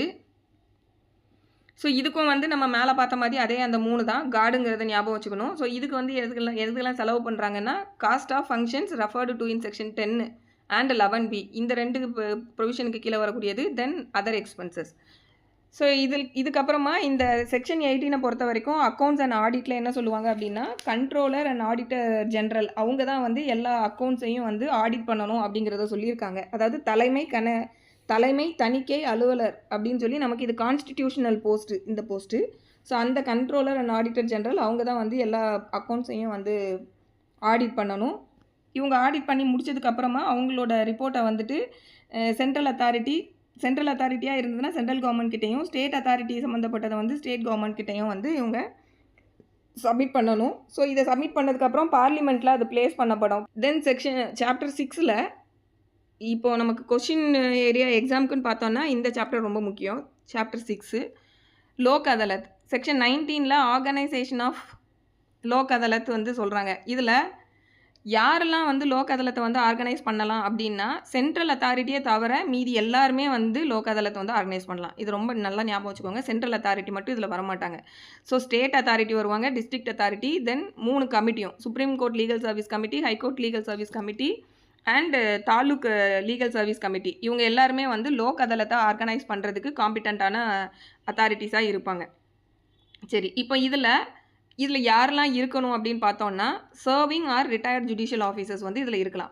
தென் அதர் பர்சன்ஸ்னு சொல்லும்போது எந்த ஏரியாவில் இந்த லோக்கல் அதாலத் வந்து கண்டக்ட் பண்ணுறாங்களோ அந்த ஸ்பெசிஃபைடு அந்த ஏரியாவில் உள்ள அதர் பர்சன்ஸ், அவங்களுக்கான குவாலிஃபிகேஷன்ஸு வந்து என்ன, எக்ஸ்பீரியன்ஸ் அண்ட் குவாலிஃபிகேஷன்ஸ்லாம் என்ன அப்படிங்கிறது வந்து ப்ரெஸ்கிரைப் பண்ணி கொடுத்துருப்பாங்க. ஸோ அது இருக்கணும். ஸோ இதுதான் வந்து கான்ஸ்டிடியூஷன். ஓகே, இப்போ வந்து இவங்களோட ஜூரிஸ்டிக்ஷன் எந்த கேசஸ் எல்லாம் வந்து லோக் அதாலத்தில் எடுக்கலாம் அப்படின்னு பார்த்தோன்னா, கோர்ட்டில் பெண்டிங்கில் இருக்கக்கூடிய கேசஸ்ஸு, இல்லைனா இது வரைக்கும் கோர்ட்டில் கேஸே ஃபைல் பண்ணப்படாத விஷயங்கள், 2 விதத்துலையுமே வந்து இவங்களுக்கு ஜூரிஸ்டிக்ஷன் இருக்குது. லோக் அதாலத்தை பொறுத்த வரைக்கும் இவங்க வந்து ஒரு காம்ப்ரமைஸ் பண்ணி காம்ப்ரமைஸ் ஆர் செட்டில்மெண்ட் பேசிஸில் வந்து அந்த டிஸ்பியூட்டை ரிசால்வ் பண்ணக்கூடிய ஒரு அத்தாரிட்டி. சப்போஸ் இங்கே வந்து அந்த இது காம்ப்ரமைஸ் ஆர் செட்டில்மெண்ட்டுக்கு பாசிபிலிட்டிஸ் இல்லைன்னா அதை வந்து அவங்க திருப்பி அதே கோர்ட்டுக்கு வந்து கோர்ட்டில் இருந்து பெண்டிங் கேஸாக இருந்து இவங்களுக்கு ரெஃபர் ஆயிருந்ததுன்னா கோர்ட்டுக்கு திருப்பி அனுப்பிடணும். சப்போஸ் வந்து கோர்ட்டில் இது வரைக்கும் கேஸாக ஃபைல் பண்ணல, ஃபஸ்ட்டு இவங்ககிட்ட தான் வந்திருக்காங்க, அப்ரோச் பண்ணியிருக்காங்கும்போது நீங்கள் போய் கோர்ட்டில் போய்ட்டு உங்களோட அப்ராப்ரியேட் ரெமெடியை வந்து பார்த்துக்கோங்கன்னு சொல்லி அவங்கள அனுப்பணும். ஸோ அப்புறம் ஜூரிஸ்டிக்ஷன் வந்து 2 இடங்களில், ஒன்று எனி கேஸ் பெண்டிங் பிஃபோர், இன்னொன்று வந்து பெண்டிங் பிஃபோர் தி கோர்ட்டு, இன்னொன்று வந்து any matter which is falling within the jurisdiction of and is not brought before அப்படிங்கிறத சொல்லியிருக்காங்க. Brought before any court. So but இவங்களுக்கு வந்து எந்த கேசஸ் மேலே ஜூரிஸ்டிக்ஷன் கிடையாது அப்படின்னு பார்த்தோன்னா, நான் காம்பவுண்டபிள் அஃபென்சஸ்க்கு மேலே ஜூரிஸ்டிக்ஷன் கிடையாது. ஸோ நமக்கு வந்து ஐபிசி பிஎன்எஸ்ல வந்து சொல்லியிருப்பாங்க எதெல்லாம் வந்து காம்பவுண்டபிள் நான் காம்பவுண்டபிள் அஃபென்ஸ்னு. ஸோ அது இல்லாமல் வேறு ஏதாவது ஸ்பெஷல் ஆக்ட்டுக்கு கீழே வந்து அஃபென்சஸ் வந்து நான் காம்பவுண்டபிள்னு சொல்லி டெஸ்கிரைப் பண்ணியிருக்காங்கன்னா அதுக்கெல்லாம் வந்து உங்களுக்கு ஜூரிஸ்டிக்ஷன் கிடையாது. தென் காக்னிசன்ஸ் வந்து எப்படி எடுக்கிறாங்க அப்படின்னா, அதுதான் வந்து செக்ஷன் 20. பார்ட்டிஸ் வந்து பார்ட்டிஸ் டு தி ப்ரொசீடிங்ஸ் வந்து அக்ரி பண்ணிக்கிறாங்க. அப்படி அக்ரி பண்ணி அவங்களே வந்து எங்களுக்கு லோக் அதாலத் ரெஃபர் பண்ணுங்கள் அப்படின்னாலும் அதன் மூலமாக காக்னிசன்ஸ் எடுக்கலாம். அப்படி இல்லாட்டி இது வந்து கேஸ் பெண்டிங்கில் கோர்ட்டில் பெண்டிங்கில் இருக்கக்கூடிய கேஸை பொறுத்து சொல்லிட்டு இருக்கேன். பார்ட்டிஸே அக்ரி பண்ணுறாங்க, இல்லை ஏதாவது ஒரு பார்ட்டி மட்டும் அப்ளிகேஷனை மேட் பண்ணுறாங்க அப்படிங்கும்போது கோர்ட்டுக்கு வந்து பிரைமா ஃபீஸி இந்த லோக் அதாலத்துக்கு அனுப்புனா செட்டில்மெண்ட் ஆகிறதுக்கான பிரைமா ஃபீஸி இருக்கா அப்படிங்கிறத பார்த்துட்டு, அதே போல் ஒரு பார்ட்டி தானே இந்த அப்ளிகேஷன் கொடுத்துருக்காங்க, ஆப்போசிட் பார்ட்டிக்கு வந்து அவங்கள கேட்குறதுக்கான ஒரு ஆப்பர்ச்சுனிட்டியை கொடுத்துட்டு அதுக்கப்புறமா வந்து court can refer the matter to Lok Adalat அப்படிங்கிறது. சப்போஸ் இதுவே வந்து கோர்ட்டில் இது வரைக்கும் கேஸ் ஃபைல் ஆகலை, முதல்ல இவங்ககிட்ட தான் நேரடியாக வந்து லோக் அதாலத்துக்கு தான் வந்து ரெஃபர் பண்ண வராங்க அப்படிங்கும்போது அதில் எந்த பார்ட்டி வந்து அவங்கக்கிட்ட அப்ளிகேஷன் கொடுக்குறாங்களோ அதில் ஆப்போசிட் பார்ட்டின்னு யாரை காமிச்சிருக்காங்களோ அவங்களுக்கு நோட்டீஸை கொடுத்துட்டு தென் இவங்க வந்து அதை லோக் அதாலத்தில் வந்து கேஸை வந்து ஹியரிங்க்கு எடுத்துக்கலாம். ஸோ இதெல்லாம் வந்து இதில் காக்னிசன்ஸ் எப்படி எடுக்கணும் அப்படிங்கிறதுல இதில் சொல்லியிருக்காங்க. ஸோ ஏதாவது ஒரு பார்ட்டி மட்டும் அப்ளை பண்ணுறாங்கும்போது reasonable opportunity of being heard வந்து கொடுக்கணும் அவங்களுக்கு, வேறு ஒன்றும் கிடையாது. தென் சப்போஸ் இங்கே அனுப்புனது வந்து செட்டில்மெண்ட் அரைவ் ஆயிடுச்சு இல்லை காம்ப்ரமைஸ்க்கு வந்துருச்சு அப்படிங்கும்போது அவங்க அதை ரெக்கார்ட் பண்ணிவிட்டு அதன் மூலமாக ஒரு ஆர்டர் பாஸ் பண்ணிடலாம். சப்போஸ் அவங்க வந்ததில் வந்து மேட்டர் வந்து ரிசால்வ் ஆகலை அப்படிங்கும்போது அவங்க திருப்பி கோர்ட்டுக்கே அதை அனுப்பிச்சிடணும் அப்படின்னு சொல்லக்கூடியதெல்லாம் இதில் எழுதியிருக்காங்க, இந்த ப்ரொவிஷனில் இருக்குது. தென் அடுத்து என்ன ப்ரொசீஜரை இவங்க ஃபாலோ பண்ணணும் அப்படின்னு சொல்லும்போது principle of natural justice, equity and fair play. ஏன்னா இது வந்து முழுக்க நமக்கு சிபிசி ப்ரொசீஜரு இல்லைனா எவிடன்ஸ் பேஸ் பண்ணி அந்த மாதிரி அதை ஃபாலோ பண்ணணுங்கிறது டேரெக்டாக சொல்லலை. என்னென்ன பிரின்சிபல்ஸாலாம் இவங்க கைட் பண்ணப்படுறாங்கன்னா principle of justice, equity and fair play and other legal பிரின்சிபல்ஸ்னு சொல்லும்போது சிபிசியில் எதெல்லாம் இவங்களுக்கு அப்ளை ஆகுங்கிறது பின்னாடி சொல்லியிருக்காங்க. ஸோ இதை பேஸ் பண்ணி இவங்க இதை டிஸ்போஸ் பண்ணணும். தென் அடுத்து கிளாஸ் 5ல் வந்து செட்டில்மெண்ட் இல்லைனா திருப்பி அனுப்பிடணும்னு சொல்கிறாங்க. ஒருவேளை சப்போஸ் காம்ப்ரமைஸ் ஆகிட்டாங்க அப்படிங்கும்போது அதை வந்து ஒரு ஆர்டராக பாஸ் பண்ணணும். வெளியில் இருந்து ஏற்கனவே கோர்ட்டில் கேஸ் இல்லாத மேட்டராக இருந்ததுன்னா கோர்ட்டில் போய்ட்டு உங்களுக்கு தேவையான அப்ராப்ரியேட் ரெமெடியை சீக் பண்ணிக்கோங்கன்னு சொல்லி அவங்கள அட்வைஸ் பண்ணி அனுப்பணும். ஸோ இதெல்லாம் சொல்லக்கூடியது செக்ஷன் 20. தென் செக்ஷன் 21ல் அவார்ட் ஆஃப் லோக் அதாலத். இந்த 21 அடிக்கடி கேள்வி கேட்டுகிட்டே இருப்பாங்க. இதில் பாஸ் பண்ணக்கூடிய இந்த லோக் அதாலத்தோட ஆர்டரோட எஃபெக்ட் என்ன அப்படின்னா, அது வந்து deemed decree of civil court or order of the civil court அப்படிங்கிறது. எதுக்காக இந்த டீமிங் ப்ரொவிஷன் கொடுக்காங்க அப்படின்னா, இது வந்து காம்பிடென்ட் ஒரு கோர்ட்னால அட்ஜுடிகேஷன் பண்ணப்பட்டு ஒரு ஆர்டர் வரல, பார்ட்டிஸ் வந்து செட்டில்மெண்ட் மூலமாக ஒரு கன்க்ளூஷனுக்கு வராங்க அப்படிங்கும்போது ஒரு ஆர்டராக அது மேட் அவுட் ஆகுது.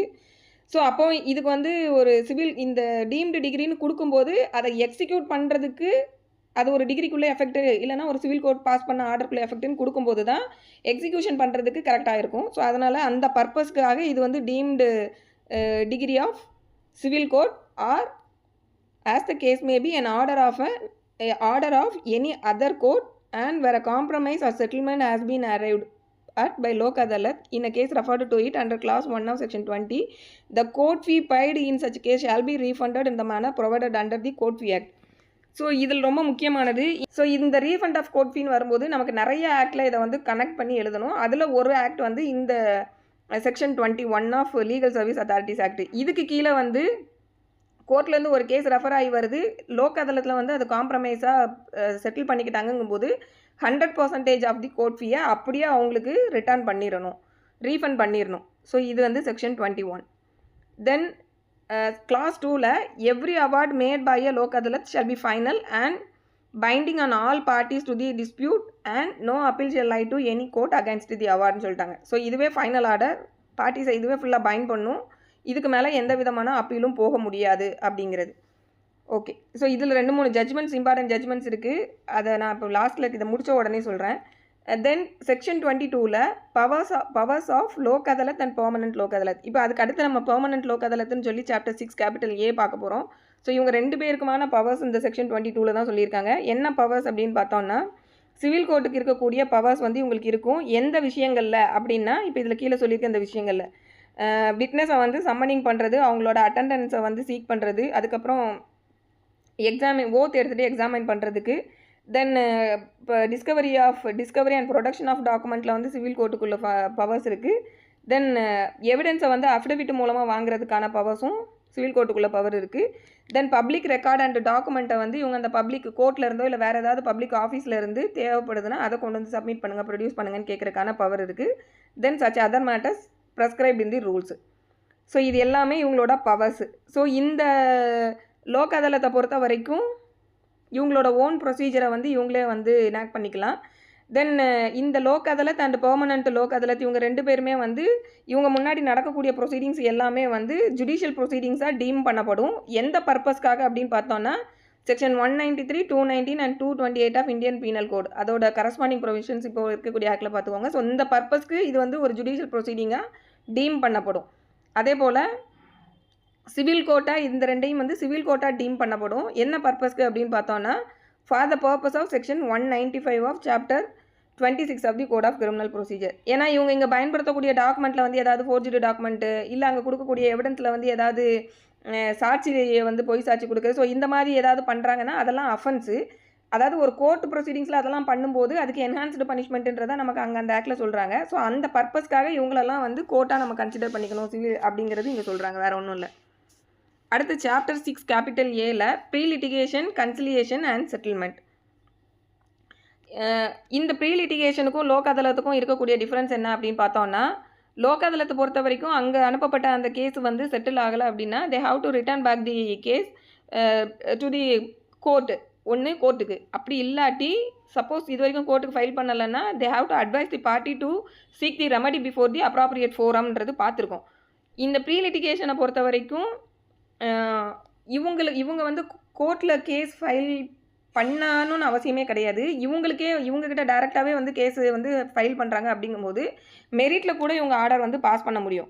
ஸோ இவங்க செட்டில் ஆகலைன்னு சொல்லிவிட்டு இதை வேறு யாருக்காவது திருப்பி அனுப்பணும், இல்லை நீங்கள் கோர்ட்டில் போய்ட்டு உங்களுக்கு தேவையான ரெமடியை வந்து நீங்கள் பாருங்கள் அப்படின்னு சொல்லி அனுப்பணுன்றது அவசியம் கிடையாது.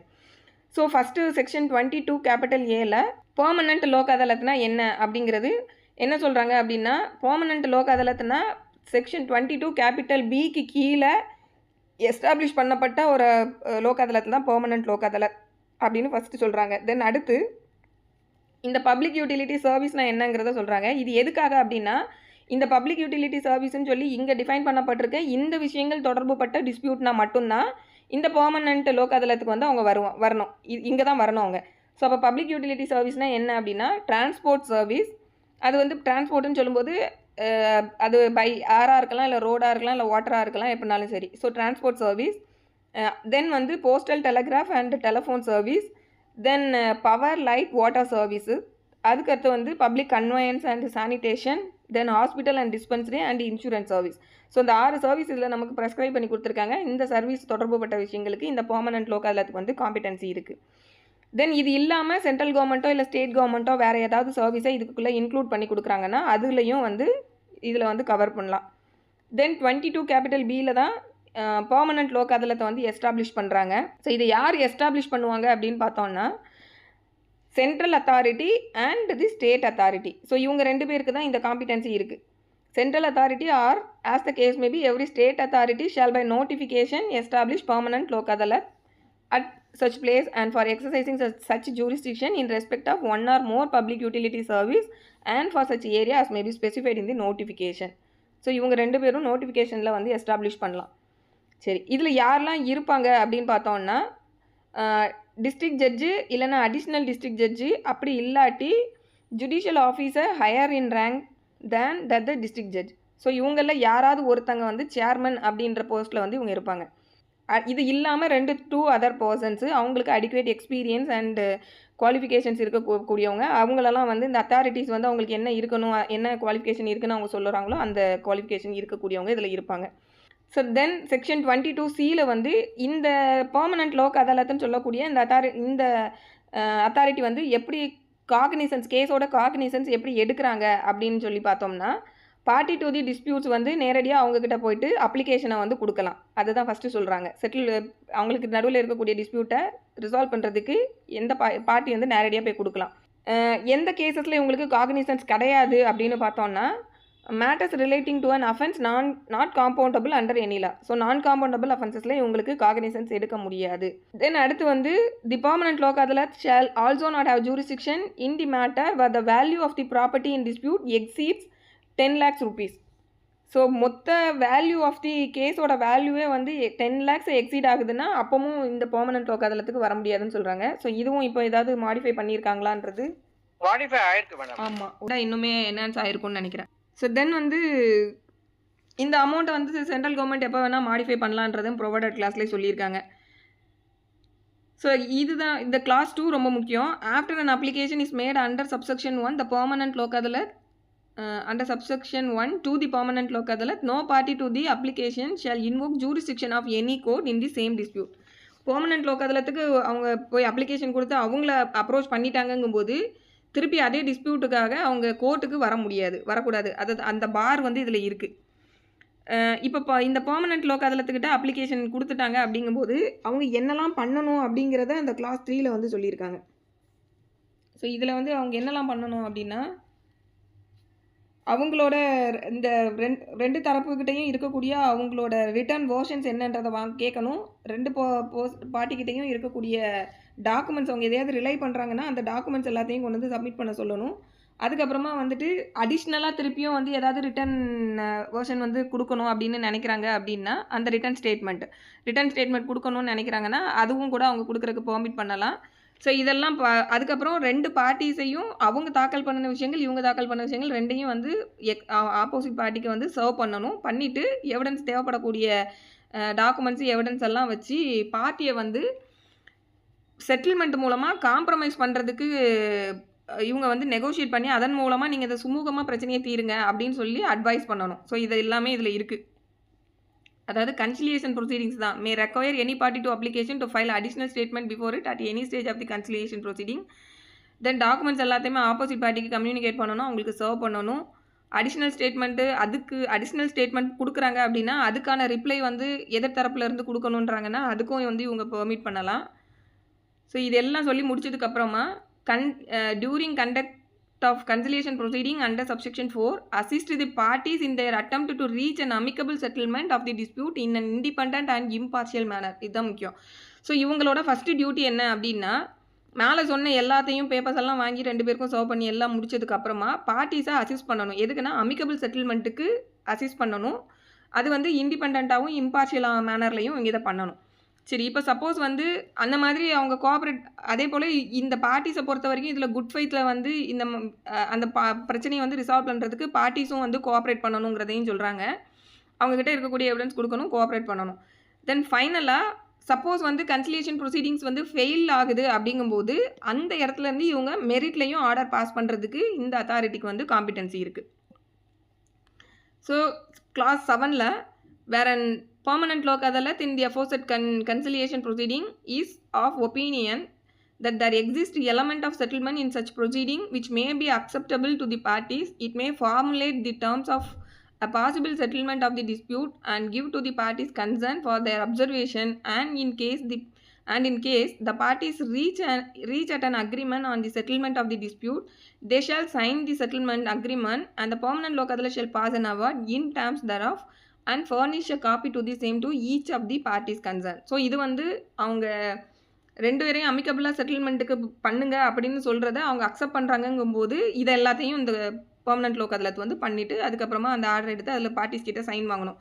சப்போஸ் வந்து parties failed to reach the agreement அப்படிங்கும்போது அதுதான் வந்து கிளாஸ் 8ல் சொல்கிறாங்க. தி பெர்மனன்ட் லோக் அதில் shall if the dispute does not relate to any offence decide the dispute அப்படின்றாங்க. ஸோ அஃபென்ஸ் ரிலேட்டடாக இல்லை அப்படின்னா they can decide the dispute on merits அப்படிங்கிறது இதில் இருக்குது.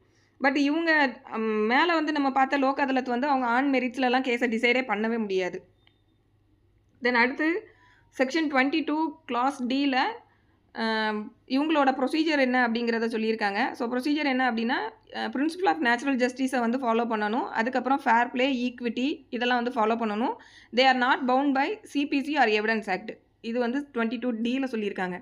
தென் 22Eயில் இந்த பெர்மனன்ட் லோக் அதாலத்தோட அவார்டோட எஃபெக்ட் என்னென்னா அதுவே வந்து ஃபைனலாக இருக்கும் அப்படின்றது. So every award of a permanent Lok Adalat under the act made either on merits or in terms of a settlement agreement shall be final and binding on all the parties thereto and on person claiming under them. So இது வந்து ஃபைனல்ன்றது. தென் இதுக்கு மேலே வந்து civil கோர்ட்டுக்குள்ள டிகிரிக்கு உள்ள என்ன effect இருக்குமோ அதே மாதிரி இதுவும் டீம்டு டிகிரியாக வந்து ட்ரீட் பண்ணப்படும். எப்படி லோக் அதாலத் பாஸ் பண்ணுறது வந்து டீம்டு டிகிரியோ அதே மாதிரி இதுவும் deemed decree. Then award made by permanent Lok Adalat under this act shall be by a majority of the person. So majority of the person pass பண்ண அவார்டாக இருக்கணும். தென் கிளாஸ் 4 பொறுத்த வரைக்கும் இது வந்து ஃபைனல் அப்படிங்கிறத நம்ம பார்த்துட்டோம். இதை வந்து வேறு எந்த ப்ரொசீடிங்ஸ்லையும் திருப்பி வந்து நம்ம கால்ஃபர் பண்ண முடியாது. ஸோ அதாவது எந்த ப்ரொசீடிங் அப்படின்னு சொல்லும்போது இதுக்காக தனியாக வந்து வேறு ஒரு சூட் ஃபைல் பண்ண முடியாது. இல்லை கொலாட்ரல் ப்ரொசீடிங்ஸ்னு சொல்லக்கூடிய வேறு எந்த ப்ரொசீடிங்ஸ்லையோ எக்ஸிக்யூஷன் ப்ரொசீடிங்ஸில் எதுலேயுமே வந்து இந்த ஆர்டரை வந்து சேலஞ்ச் பண்ண முடியாது. இதுவே வந்து ஃபைனல் அப்படிங்கிறதையும் இதில் சொல்கிறாங்க கிளாஸ் 4ல். தென் இவங்க பாஸ் பண்ணின இந்த ஆர்டரை வந்து ரெகுலராக எந்த கோர்ட்டோட சிவில் கோர்ட்டோட ஜூரிஸ்டிக்ஷனுக்குள்ள வருமோ அவங்களுக்கு வந்து இவங்க அதை டிரான்ஸ்மிட் பண்ணிடலாம் அந்த ஆர்டரை. ஸோ அதன் மூலமாக அந்த சிவில் கோர்ட் வந்து அதை அவங்க எக்ஸிக்யூட் பண்ணுறதுக்கு அவங்களுக்கு அது வசதியாக இருக்கும். ஸோ அதனால் இதுதான் வந்து கிளாஸ் 5ல் சொல்கிறாங்க. ஸோ சிவில் கோர்ட்டுக்கு வந்து அவங்க டிரான்ஸ்மிட் பண்ணணும். Then civil court shall execute the order as if it were a decree made by the court. So இவ்வளோ விஷயமும் சொல்லக்கூடியது பெர்மனன்ட் லோக் அதில் 22 கேபிட்டல் ஏலேருந்து கேபிட்டல் இ வரைக்கும். தென் சாப்டர் 7 மிஸ்சலேனியஸ் வந்து நமக்கு எக்ஸாமுக்கு தேவையே இல்லை. இப்போ இந்த ஆக்டில் வந்து முக்கியமாக பார்க்க வேண்டிய சில ஜட்ஜ்மெண்ட்ஸ் மட்டும் சொல்லிடுறேன். Dilip Mehta versus Rakesh Gupta and others. இது வந்து இப்போ ரீசெண்டாக 2025ல் வந்த judgment, supreme court judgment. Dilip Mehta versus Rakesh Gupta and others. இதில் என்ன சொல்கிறாங்க சுப்ரீம் கோர்ட் அப்படின்னா, இந்த ஜட்ஜ்மெண்ட்டுக்கு முன்னாடி ரொம்ப ஒரு லேண்ட்மார்க் ஜட்ஜ்மெண்ட் என்ன அப்படின்னா 2008ல் சுப்ரீம் கோர்ட் ஜட்ஜ்மெண்ட் ஒன்று வந்தது. 2008 2 SCC 660 சைட்டேஷன் வந்து 2008 2 SCC பேஜ் நம்பர் 660. இந்த ஜட்ஜ்மெண்ட்டோட நேம் வந்து என்னென்னா state of Punjab versus Jalour Singh. இந்த கேஸில் சொன்ன விஷயங்களை இப்போ இந்த திலீப் மேத்தா கேஸில் வந்து ரீஅஃபார்ம் பண்ணுறாங்க. ஸோ இந்த ஜோலார் சிங் கேஸில் வந்து என்ன சொல்லியிருப்பாங்க அப்படின்னா அதே தான் இப்போ திருப்பி இதில் ரீஅஃபார்ம் பண்ணுறாங்கன்னு சொல்கிறீங்களா. ஸோ இதில் என்ன சொல்லியிருப்பாங்க அப்படின்னா Lok Adalat award is final and binding on the parties. அது நம்ம ப்ரொவிஷன்லேயே பார்த்துட்டோம். தென் அடுத்து no ordinary civil appellate or execution execution objection can be used to challenge it. எந்த இதுலேயுமே வேறு எந்த ப்ரொசீடிங்ஸ்லையுமே போயிட்டு இதை சேலஞ்சும் பண்ண முடியாது. Executing courts can not annul or set aside a Lok Adalat award even if objections are filed under CPC execution provisions. ஏன்னா இபி ஃபைல் பண்ண வரும்போது இபியில் வந்துட்டு இவங்க டேரெக்டாக அந்த டிகிரியை வந்து சேலஞ்ச் பண்ணுவாங்க. இந்த டிகிரிக்கு வந்து வேலிடிட்டி இல்லை, நல்லன் வாயிடனோ, இல்லை அந்த டிகிரியை பாஸ் பண்ணவங்களுக்கு காம்பிடன்சி இல்லைனோ, ஏதோ வாட் எவர் மேபி, இல்லைனா ஃப்ராடு கமிட் பண்ணி வாங்கின ஆர்டர், ஏதாவது ஒரு கிரவுண்டில் வந்து டிகிரியை சேலஞ்ச் பண்ணுறதுக்கு. அது இல்லாமல் இன்னும் சில ப்ரொவிஷன்ஸ் வந்து டிகிரியை எப்போல்லாம் வந்து சேலஞ்ச் பண்ணலாம் அப்படின்னு சொல்லி நமக்கு அந்த எக்ஸிக்யூஷன் ப்ரொவிஷன்ஸில் ஆர்டர் 21 வந்து சில ப்ரொவிஷன்ஸ் இருக்கும். அதாவது ஆர்டர் 21 ரூல் 97, 99 அண்ட் 101 இந்த இதிலலாம் இருக்கும். ஸோ இந்த மாதிரி அந்த எக்ஸிக்யூஷன் ப்ரொவிஷன்ஸில் இருக்கக்கூடிய கிரவுண்ட்ஸ்க்கு கீழேயும் வந்து எக்ஸிக்யூஷன் கோர்ட் வந்து இந்த லோக் அதாலத் ஆர்டரை set aside பண்ண முடியாது, annul பண்ண முடியாதுன்றது இதில் சொல்கிறாங்க. தென் அப்போ எங்கே தான் இப்போ இதில் ஏதாவது ஒரு பிரச்சனைனா அப்போ what is the remedy available to the aggrieved பார்ட்டினா the only appropriate remedy to question such an award is by way of writ petition under Article 226 or 227 before the High Court on limited grounds. So இதுவும் ரொம்ப முக்கியம். இல்லை இந்த ஆர்டருக்கு மேலே வந்துட்டு இந்த லிமிட்டட் கிரவுண்ட்ஸ் என்னெல்லாம் வந்து அலோவ் பண்ணுறாங்க அப்படின்னா fraud, lack of consent, collusion or jurisdictional defect. So இதுதான் வந்து இதை சேலஞ்ச் பண்ணுறதுக்கான கிரவுண்ட்ஸ்ன்னு பார்த்தா இதுதான். ஸோ என்ன கிரவுண்ட்லலாம் லோக் அதாலத் ஆர்டரை சேலஞ்ச் பண்ணலாம் அப்படின்னு பார்த்தோன்னா fraud, lack of consent, collusion or jurisdictional defect. இந்த கிரவுண்ட் இல்லாமல் வேறு எந்த கிரவுண்ட்லையும் சேலஞ்ச் பண்ண முடியாது. பட் இந்த கிரவுண்டில் சேலஞ்ச் பண்ணணும்னா கூட only through the way of writ petition under article 226 or 227 தான், வேறு எந்த வழியிலையும் கேட்க முடியாது அப்படிங்கிறது இதில் சொல்கிறாங்க. தென் இந்த ஆர்டர் வந்து ஈவன் இந்த லோக் அதாலத் ஆர்டரை பொறுத்த வரைக்கும் இப்போ பார்ட்டிஸ் டு தி ப்ரொசீடிங்ஸை அதை வந்து பைண்ட் பண்ணோம், அது நமக்கே தெரியும். ஸோ அவங்க ஏதாவது சேலஞ்ச் பண்ணணுன்னா ரிட் ஜூரிஸ்டிக்ஷனை இன்வோக் பண்ணலாங்கிறது புரியுது. சப்போஸ் தேர்ட் பார்ட்டி யாராவது இந்த லோக் அதாலத் ஆர்டர்னால அஃபெக்ட் ஆகிருக்காங்கன்னா அப்போ அவங்களையும் இந்த ஆர்டர் பைண்ட் பண்ணுமானா எஸ், அவங்களையும் பைண்ட் பண்ணும் அப்படிங்கிறது தான் இப்போ இந்த திலீப் மேக்தா கேஸில் வந்து 2025 சுப்ரீம் கோர்ட் சொல்கிறாங்க. ஸோ இப்போ நம்ம மேலே சொன்ன இந்த விஷயங்கள் எல்லாமே applicable even against third party also. அப்போ தேர்ட் பார்ட்டி அக்ரீவ்டு பர்சனாக வராங்கன்னா அவங்களுமே வந்து எங்கே தான் போகணும், ரிட் ஜூரிஸ்டிக்ஷனை தான் இன்வோக் பண்ணணும், அங்கே தான் சேலஞ்ச் பண்ண முடியும். ஸோ இதெல்லாம் சொல்கிறது வந்து இந்த திலீப் மேக்தா கேஸு. அதாவது முதல்ல வந்து இந்த state of Punjab versus Jalour Singh கேஸில் 2008 சொன்னாங்க. அது இப்போ திருப்பி அஃபார்ம் பண்ணப்பட்டிருக்கு திலீப் மேக்தா கேஸில். தென் அடுத்து பார்கவி கன்ஸ்ட்ரக்ஷன் வர்சஸ் கொத்தகாப்பு முத்தியம் ரெட்டி. இது வந்து 2018 வந்த ஜட்ஜ்மெண்ட்டு. இந்த ஜட்ஜ்மெண்ட்டில் வந்து ஸ்பெசிஃபிக்காகவே என்ன சொல்கிறாங்க அப்படின்னா Lok Adalat award cannot be challenged by filing a civil suit. இது ஏன் ஸ்பெசிஃபிக்காக சிவில் சூட்டும் ஃபைல் பண்ண முடியாதுன்னு சொல்கிறாங்க அப்படின்னா ஏதாவது வந்து ஒரு டிகிரி வந்து நல்லிட்டியாக இருக்குது, வாய்டு டிகிரியாக இருக்குது, அதாவது ஒரு decree obtained by fraud or collusion அப்படிங்கும்போது அந்த டிகிரியை வந்து நம்ம செட் அசைட் பண்ணுறதுக்கு தனியாக ஃப்ரெஷ்ஷாக வந்து ஒரு சிவில் சூட் ஃபைல் பண்ணுறதுக்கு பார் கிடையாது. ஆனால் அந்த கிரவுண்டில் கூட இந்த லோக் அதாலத் ஆர்டரை வந்து நம்ம செட் அசைட் பண்ணுறதுக்கு சிவில் சூட் ஃபைல் பண்ண முடியாது அப்படின்னு சொல்லி இந்த கேஸில் சொல்கிறாங்க. அப்போ ஒன்ஸ் லோக் அதாலத் அவார்டு அப்படின்னாலே ஈவன் அது வந்து ஃப்ராடு மூலமாக வாங்கியிருக்காங்க அப்படின்ற அந்த கிரவுண்டில் கூட அவங்க தனியாக செப்பரேட்டாக ஒரு சூட்டு ஃபைல் பண்ண முடியாது. Then this applies even when fraud or misrepresentation is alleged. So fraud மிஸ்ரெப்ரசன்டேஷனை அலெஜ் பண்ணி ஒரு சூட் ஃபைல் பண்ணுறாங்கன்னா கூட அந்த கேஸுக்கும் இந்த பிரின்சிபல் அப்ளை ஆகுன்றதை சொல்கிறாங்க. Then civil court have no jurisdiction to entertain such suits. Civil கோர்ட்டுக்கு ஜூரிஸ்டிக்ஷனே இல்லை. தென் த எக்ஸ்பிரஷன் இதில் என்ன சொல்கிறாங்க அப்படின்னா ரொம்ப முக்கியமானது. நம்ம ஆர்டர் 7 பார்க்கும்போது ஒரு 2-3 கிளாஸ் முன்னாடி பார்த்தோம். அதில் வந்து ஆர்டர் 7 ரூல் 11 சப் கிளாஸ் டியில் வந்து ஏதாவது ஒரு சூட்டு பார்டு பை லாவாக இருக்குது அப்படின்னா நம்ம வந்து அதை வந்து ஒரு சூட் யாராவது ஃபைல் பண்ணுறாங்க, அது பார்ட் பை லாவாக இருக்குது அப்படின்னா இம்மீடியட்டாக வந்து ரிஜெக்ஷன் ஆஃப் பிளைண்ட்டுக்கு வந்து ஒரு பெட்டிஷன் வந்து ஆப்போசிட் பார்ட்டி டிஃபெண்டன்ட் வந்து ஃபைல் பண்ணுவாங்க. இந்த கேஸில் அந்த ப்ரொவிஷனையும் சுப்ரீம் கோர்ட் வந்து டீல் பண்ணுறாங்க. அதில் என்ன சொல்கிறாங்கன்னா இந்த ஆர்டர் 7 ரூல் 11 கிளாஸ் டியை பொறுத்த வரைக்கும் அதில் வந்து பார்ட் பை லா அப்படின்னு சொல்லக்கூடிய அந்த லா அப்படிங்கிற வேர்டு லெஜிஸ்லேட்டிவ் எனாக்ட் பண்ணின லாவை மட்டும் இன்க்ளூட் பண்ணாது. சுப்ரீம் கோர்ட் வந்து என்னென்னலாம் வந்து லா எனாக்ட் பண்ணி கொடுக்காங்களோ, அதாவது அவங்க கேஸில் வந்து நமக்கு ஜுடிஷியல் ப்ரொசீடிங்ஸ்னு சொல்லி சில ஜட்ஜ்மெண்ட்ஸ் கொடுக்குறாங்க இல்லையா. ஸோ அது வந்து ஆர்டிகிள் 141க்கு கீழே எல்லா சுப்ரீம் கோர்ட் கொடுக்கக்கூடியது மற்ற எல்லா கோர்ட்ஸையும் பைண்ட் பண்ணுன்றது சொல்லியிருப்பாங்க. ஸோ இந்த 141க்கு கீழே அதெல்லாம் வரும்போது இந்த சுப்ரீம் கோர்ட் கொடுக்கக்கூடிய ஜட்ஜ்மெண்ட்ஸும் ஆர்டர்ஸும் ஆர்டர் 7 ரூல் 11 சப் கிளாஸ் டிக்கு கீழே லா அப்படின்றதுக்கு கீழே வரும் அப்படின்றதையும் இந்த கேஸில் வந்து சொல்கிறாங்க. ஸோ இது வந்து இந்த ஆக்டில் இல்லைனாலும் வேறு எங்கேயாவது உங்களுக்கு வந்து கண்டிப்பாக பயன்படும். ஸோ அப்போ ஏற்கனவே சுப்ரீம் கோர்ட்டில் வந்து இந்த மாதிரி ஒரு எல்லாரையும் பைண்ட் பண்ணுற மாதிரி ஒரு ஆர்டர் இருக்குது அப்படிங்கும்போது அதுக்கு அதற்கு எதிராக ஏதாவது ஒரு சூட்டு ஃபைல் பண்ணுறாங்க அப்படிங்கும்போது இது வந்து பார்டு பை லா அப்படின்றதுக்கு கீழே ஆர்டர் 7 ரூல் 11 கிளாஸ் டியை வந்து இன்வோக் பண்ணி அந்த கிரவுண்ட்லேயும் வந்து ரிஜெக்டிவ் கிளைம் கேட்கலாம் அப்படிங்கிறது இதில் சொல்கிறாங்க. தென் அடுத்த கேஸ் வந்து InterGlobe Aviation Limited versus N Sachidanand. InterGlobe Aviation versus N Sachidanand. இது வந்து 2011 7 SCC page number 463. 2011 7 SCC page number 463. இதில் வந்து கோர் இஷ்யூ என்ன அப்படின்னு பார்த்தோன்னா ஒரு 3 இஷ்யூ ரைஸ் பண்ணுறாங்க. ஃபஸ்ட் இஷ்யூ என்னென்னா whether a permanent Lok Adalat can decide dispute on merit. Permanent Lok Adalat வந்து மெரிட்டில் கேஸஸை டிசைட் பண்ண முடியுமா. தென் செகண்ட் கொஸ்டின் வந்து whether consent of parties is mandatory for passing and award. பார்ட்டிக்கிட்ட கன்சென்ட் வாங்கிட்டு தான் அவங்க ஆர்டரை பாஸ் பண்ணணுமா, அது இன்னொரு இஷ்யூ. தென் அடுத்து nature of jurisdiction under section 22C of the act. So இந்த 3 இஷ்யூ வந்து இதில் ரைஸ் பண்ணுறாங்க. கோர்ட் இதில் என்ன சொல்கிறாங்கன்னா permanent Lok Adalat has 2 stage jurisdiction அப்படிங்காங்க. 2 ஸ்டேஜ் ஜூரிஸ்டிக்ஷன் சொல்லும்போது நம்மளே இப்போ பார்த்தோம். ஒன்று வந்து கன்சிலியேஷன் மூலமாக செட்டில் பண்ணுறதுக்கு தேவையான அட்வைஸை கொடுத்து பார்ட்டியை வந்து அதுக்கு அசிஸ்ட் பண்ணணும். சப்போஸ் கன்சிலியேஷன் வந்து ஃபெயில் ஆகுதுங்கும்போது they can decide the matter அப்படின்னு சொல்கிறாங்க. அப்போ அதை தான் இங்கே சொல்கிறாங்க 2 ஸ்டேஜ் ஜூரிஸ்டிக்ஷன் அப்படின்னு.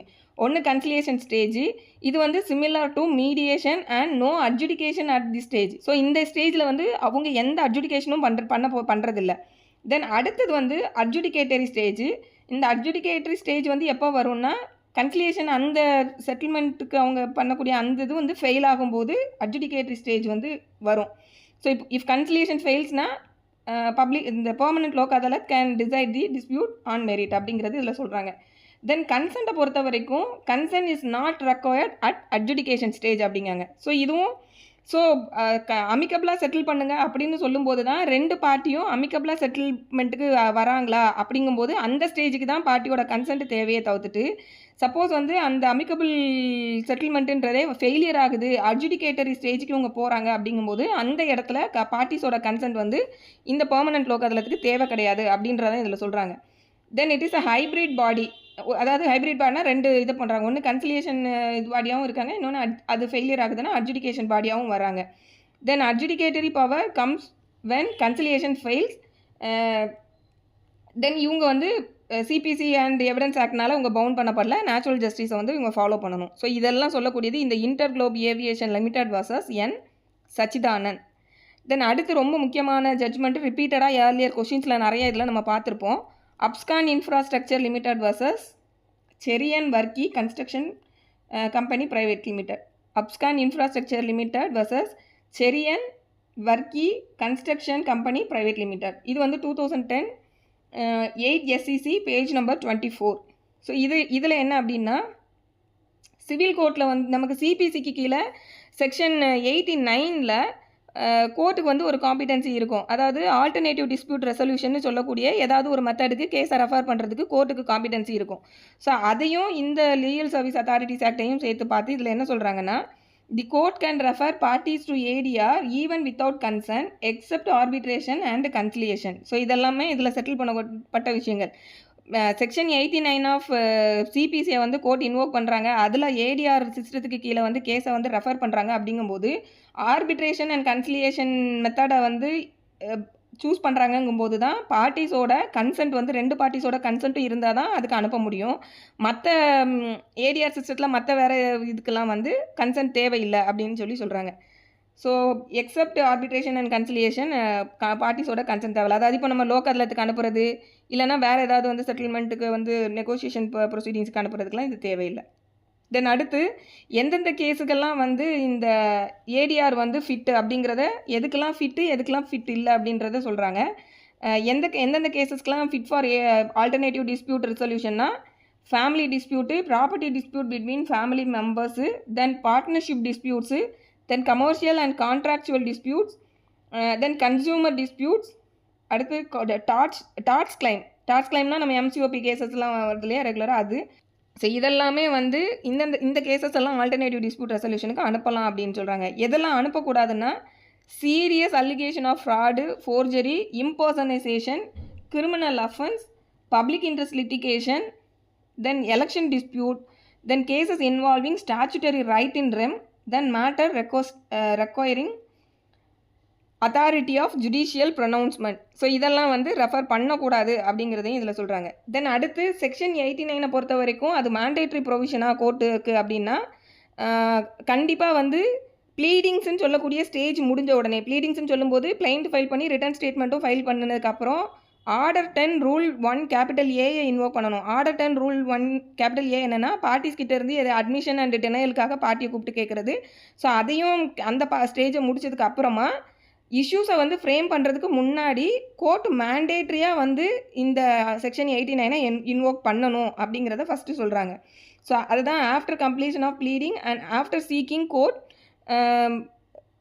after seeking admission or denial whenever required and before framing of issue, the court will have recourse to section 89CA. So இது மேண்டேட்ரி அப்படிங்காங்க. ஸோ இந்த ஏடிஆருக்கு வந்து அனுப்பணுமா வேண்டாமான்றதை கோர்ட் அவங்களோட ஜுடிஷியல் மைண்டை அப்ளை பண்ண வேண்டியது, எல்லா கேஸ்லையும் அப்ளை பண்ண வேண்டியது மேண்டேட்ரி. பட் அந்த மாதிரி அப்ளை பண்ணும்போது எல்லா கேஸையும் அங்கே அனுப்பணுமா அப்படின்னு கேட்டால் அது தேவை கிடையாது, அது வந்து மேண்டேட் கிடையாது. ஸோ எந்த கேசஸ் எல்லாம் அனுப்புனா அது ஃபிட்டு அப்படின்னு அவங்களுக்கு தோணுதோ அந்த கேசஸ் மட்டும் அனுப்புனா போதும். மற்ற தேவையில்லைன்னு நினைக்கிறத அவங்க அதுக்கான ரீசனை வந்து ரெக்கார்ட் பண்ணணும். ஏன் இதை ஏடிஆர் அனுப்பலைன்ற ரீசனை ரெக்கார்ட் பண்ணிவிட்டு தென் அனுப்பாமலும் இருக்கலாம். ஸோ இதெல்லாம் சொல்லக்கூடியது இந்த அப்ஸ்கான் இன்ஃப்ராஸ்ட்ரக்சர் கேஸு. தென் அடுத்து இதில் ஒரு சில முக்கியமான கேசஸ் வந்து நொய்டா வெர்சஸ் யூனஸ். இது வந்து 2022 supreme SEC online supreme court page number 138. Noida versus Yunus 2022. So இதில் என்ன சொல்கிறாங்கன்னா, Lok Adalat award cannot be basis for redetermination of the compensation under section 28 capital A of land acquisition act அப்படின்னு சொல்கிறாங்க. ஸோ இந்த சட்டத்தை வந்து நம்ம படிக்கும்போது இதில் புரிஞ்சிக்க வேண்டிய விஷயம் இந்த ஆக்டில் என்ன அப்படின்னா, லோக் அதாலத்தில் பாஸ் பண்ணக்கூடிய ஒரு அவார்டு வந்து டீம்டு டிகிரி அப்படிங்கிறது நமக்கு தெரியும். டீம்டு டிகிரி அப்படின்னு சொல்லும்போது அப்போ ஆர்டினரியாக ரெகுலராக சிவில் கோர்ட் பாஸ் பண்ணக்கூடிய டிகிரிக்குள்ளே எல்லா எஃபெக்டும் இதுக்கு உண்டா அப்படின்னு உண்டானா கிடையாது. ஸோ அப்போ எதுக்காக இதை டீம் பண்ணுறாங்கன்னா, only for the purpose of எக்ஸிக்யூஷனுக்காக தான் அது டீம்டு டிகிரியாக கருதப்படுது. ஸோ இந்த கேஸோட ஃபேக்ட்ஸ் என்ன அப்படின்னா, இதில் லேண்ட் அக்விசிஷன் ஆக்ட்டுக்கு கீழே வந்து கவர்மெண்ட் வந்து ப்ராப்பர்ட்டி அக்வயர் பண்ணும்போது அவங்களுக்கு ஃபேர் காம்பன்சேஷன் கொடுக்கணும். அப்போ ஃபேர் காம்பன்சேஷன் கொடுக்கல, கலெக்டர் அதை ஃபிக்ஸ் பண்ணுவாங்க. கலெக்டர் ஃபிக்ஸ் பண்ண அமௌண்ட் கம்மியாக இருக்குது அப்படின்னு சொல்லும்போது அதில் அக்ரீவ்ட் ஆகக்கூடிய பர்சன் வந்து சிவில் கோர்ட்டில் போய் கேஸ் ஃபைல் பண்ணுவாங்க. அப்போ சிவில் கோர்ட் என்ன பண்ணுவாங்க அப்படின்னா, இப்போ ஒரு அக்விசிஷனில் வந்து நிறைய பேர் பாதிக்கப்பட்டிருக்காங்க. அதில் பாதி பேர் மட்டும் வந்து சிவில் கோர்ட்டில் கேஸ் ஃபைல் பண்ணியிருக்காங்க. பாதி பேரோ ஏதோ 1 or 2 வாட் எவர் மேபி. அதில் ஒரு கேஸில் வந்து சிவில் கோர்ட் வந்து ஒரு ஆர்டர் பாஸ் பண்ணிட்டாங்கன்னு வச்சுக்கிடுவோம். அப்போது அந்த சிவில் கோர்ட் பாஸ் பண்ணின அந்த ஆர்டரை பேஸ் பண்ணி கலெக்டர்கிட்ட வந்து இருக்கக்கூடிய மற்ற கேஸுக்கு வந்து கலெக்டர் இந்த சிவில் கோர்ட் ஃபிக்ஸ் பண்ணி கொடுத்த அமௌண்ட்டை மற்ற கேஸ்க்கு வந்து அவர் அப்ளை பண்ணிக்கலாம். பண்ணிவிட்டு அதை வந்து ஃபேர் அமௌண்ட்டுன்னு சொல்லி அவங்க வந்து கவர்மெண்ட் டிஸ்சார்ஜ் பண்ணலாம். ஸோ இந்த கேஸில் என்ன நடக்கும் அப்படின்னா, இந்த மாதிரி வந்து கவர்மெண்ட் ஃபிக்ஸ் பண்ண அமௌண்ட்டு வந்து ஃபேர் இல்லைன்னு சொல்லிட்டு கேஸ் ஃபைல் பண்ணும்போது கேஸ் வந்து லோக் அதாலத்துக்கு ரெஃபர் ஆகும். லோக் அதாலத்துலேருந்து பார்ட்டிஸ் வந்து அதில் காம்ப்ரமைஸ் ஆகி ஒரு அமௌண்ட்டை வந்து அக்செப்ட் பண்ணிட்டு வருவாங்க. இப்போ இதில் கலெக்டர் என்ன பண்ணுவார்னா, இந்த லோக் அதாலத்து மூலமாக டிசைட் பண்ணப்பட்ட பார்ட்டிஸ் அக்ரி பண்ணின அமௌண்ட்டை மற்ற கேஸஸ்க்கும் வந்து அவங்கக்கிட்ட இருக்கக்கூடிய மற்ற பெண்டிங் கேஸில் அப்ளை பண்ணுவாங்க. அப்போ அதை வந்து இது சேலஞ்ச் பண்ணப்படுது. அப்போ கோர்ட் இதில் என்ன சொல்கிறாங்க அப்படின்னா, லோக் அதாலத்தில் பார்ட்டிஸ் அக்ரி பண்ணினது வந்து டீம்டு டிகிரி தான் அப்படின்னா அதை வந்து மற்ற எல்லா விஷயத்துக்கும் எக்ஸ்டெண்ட் பண்ண முடியாது.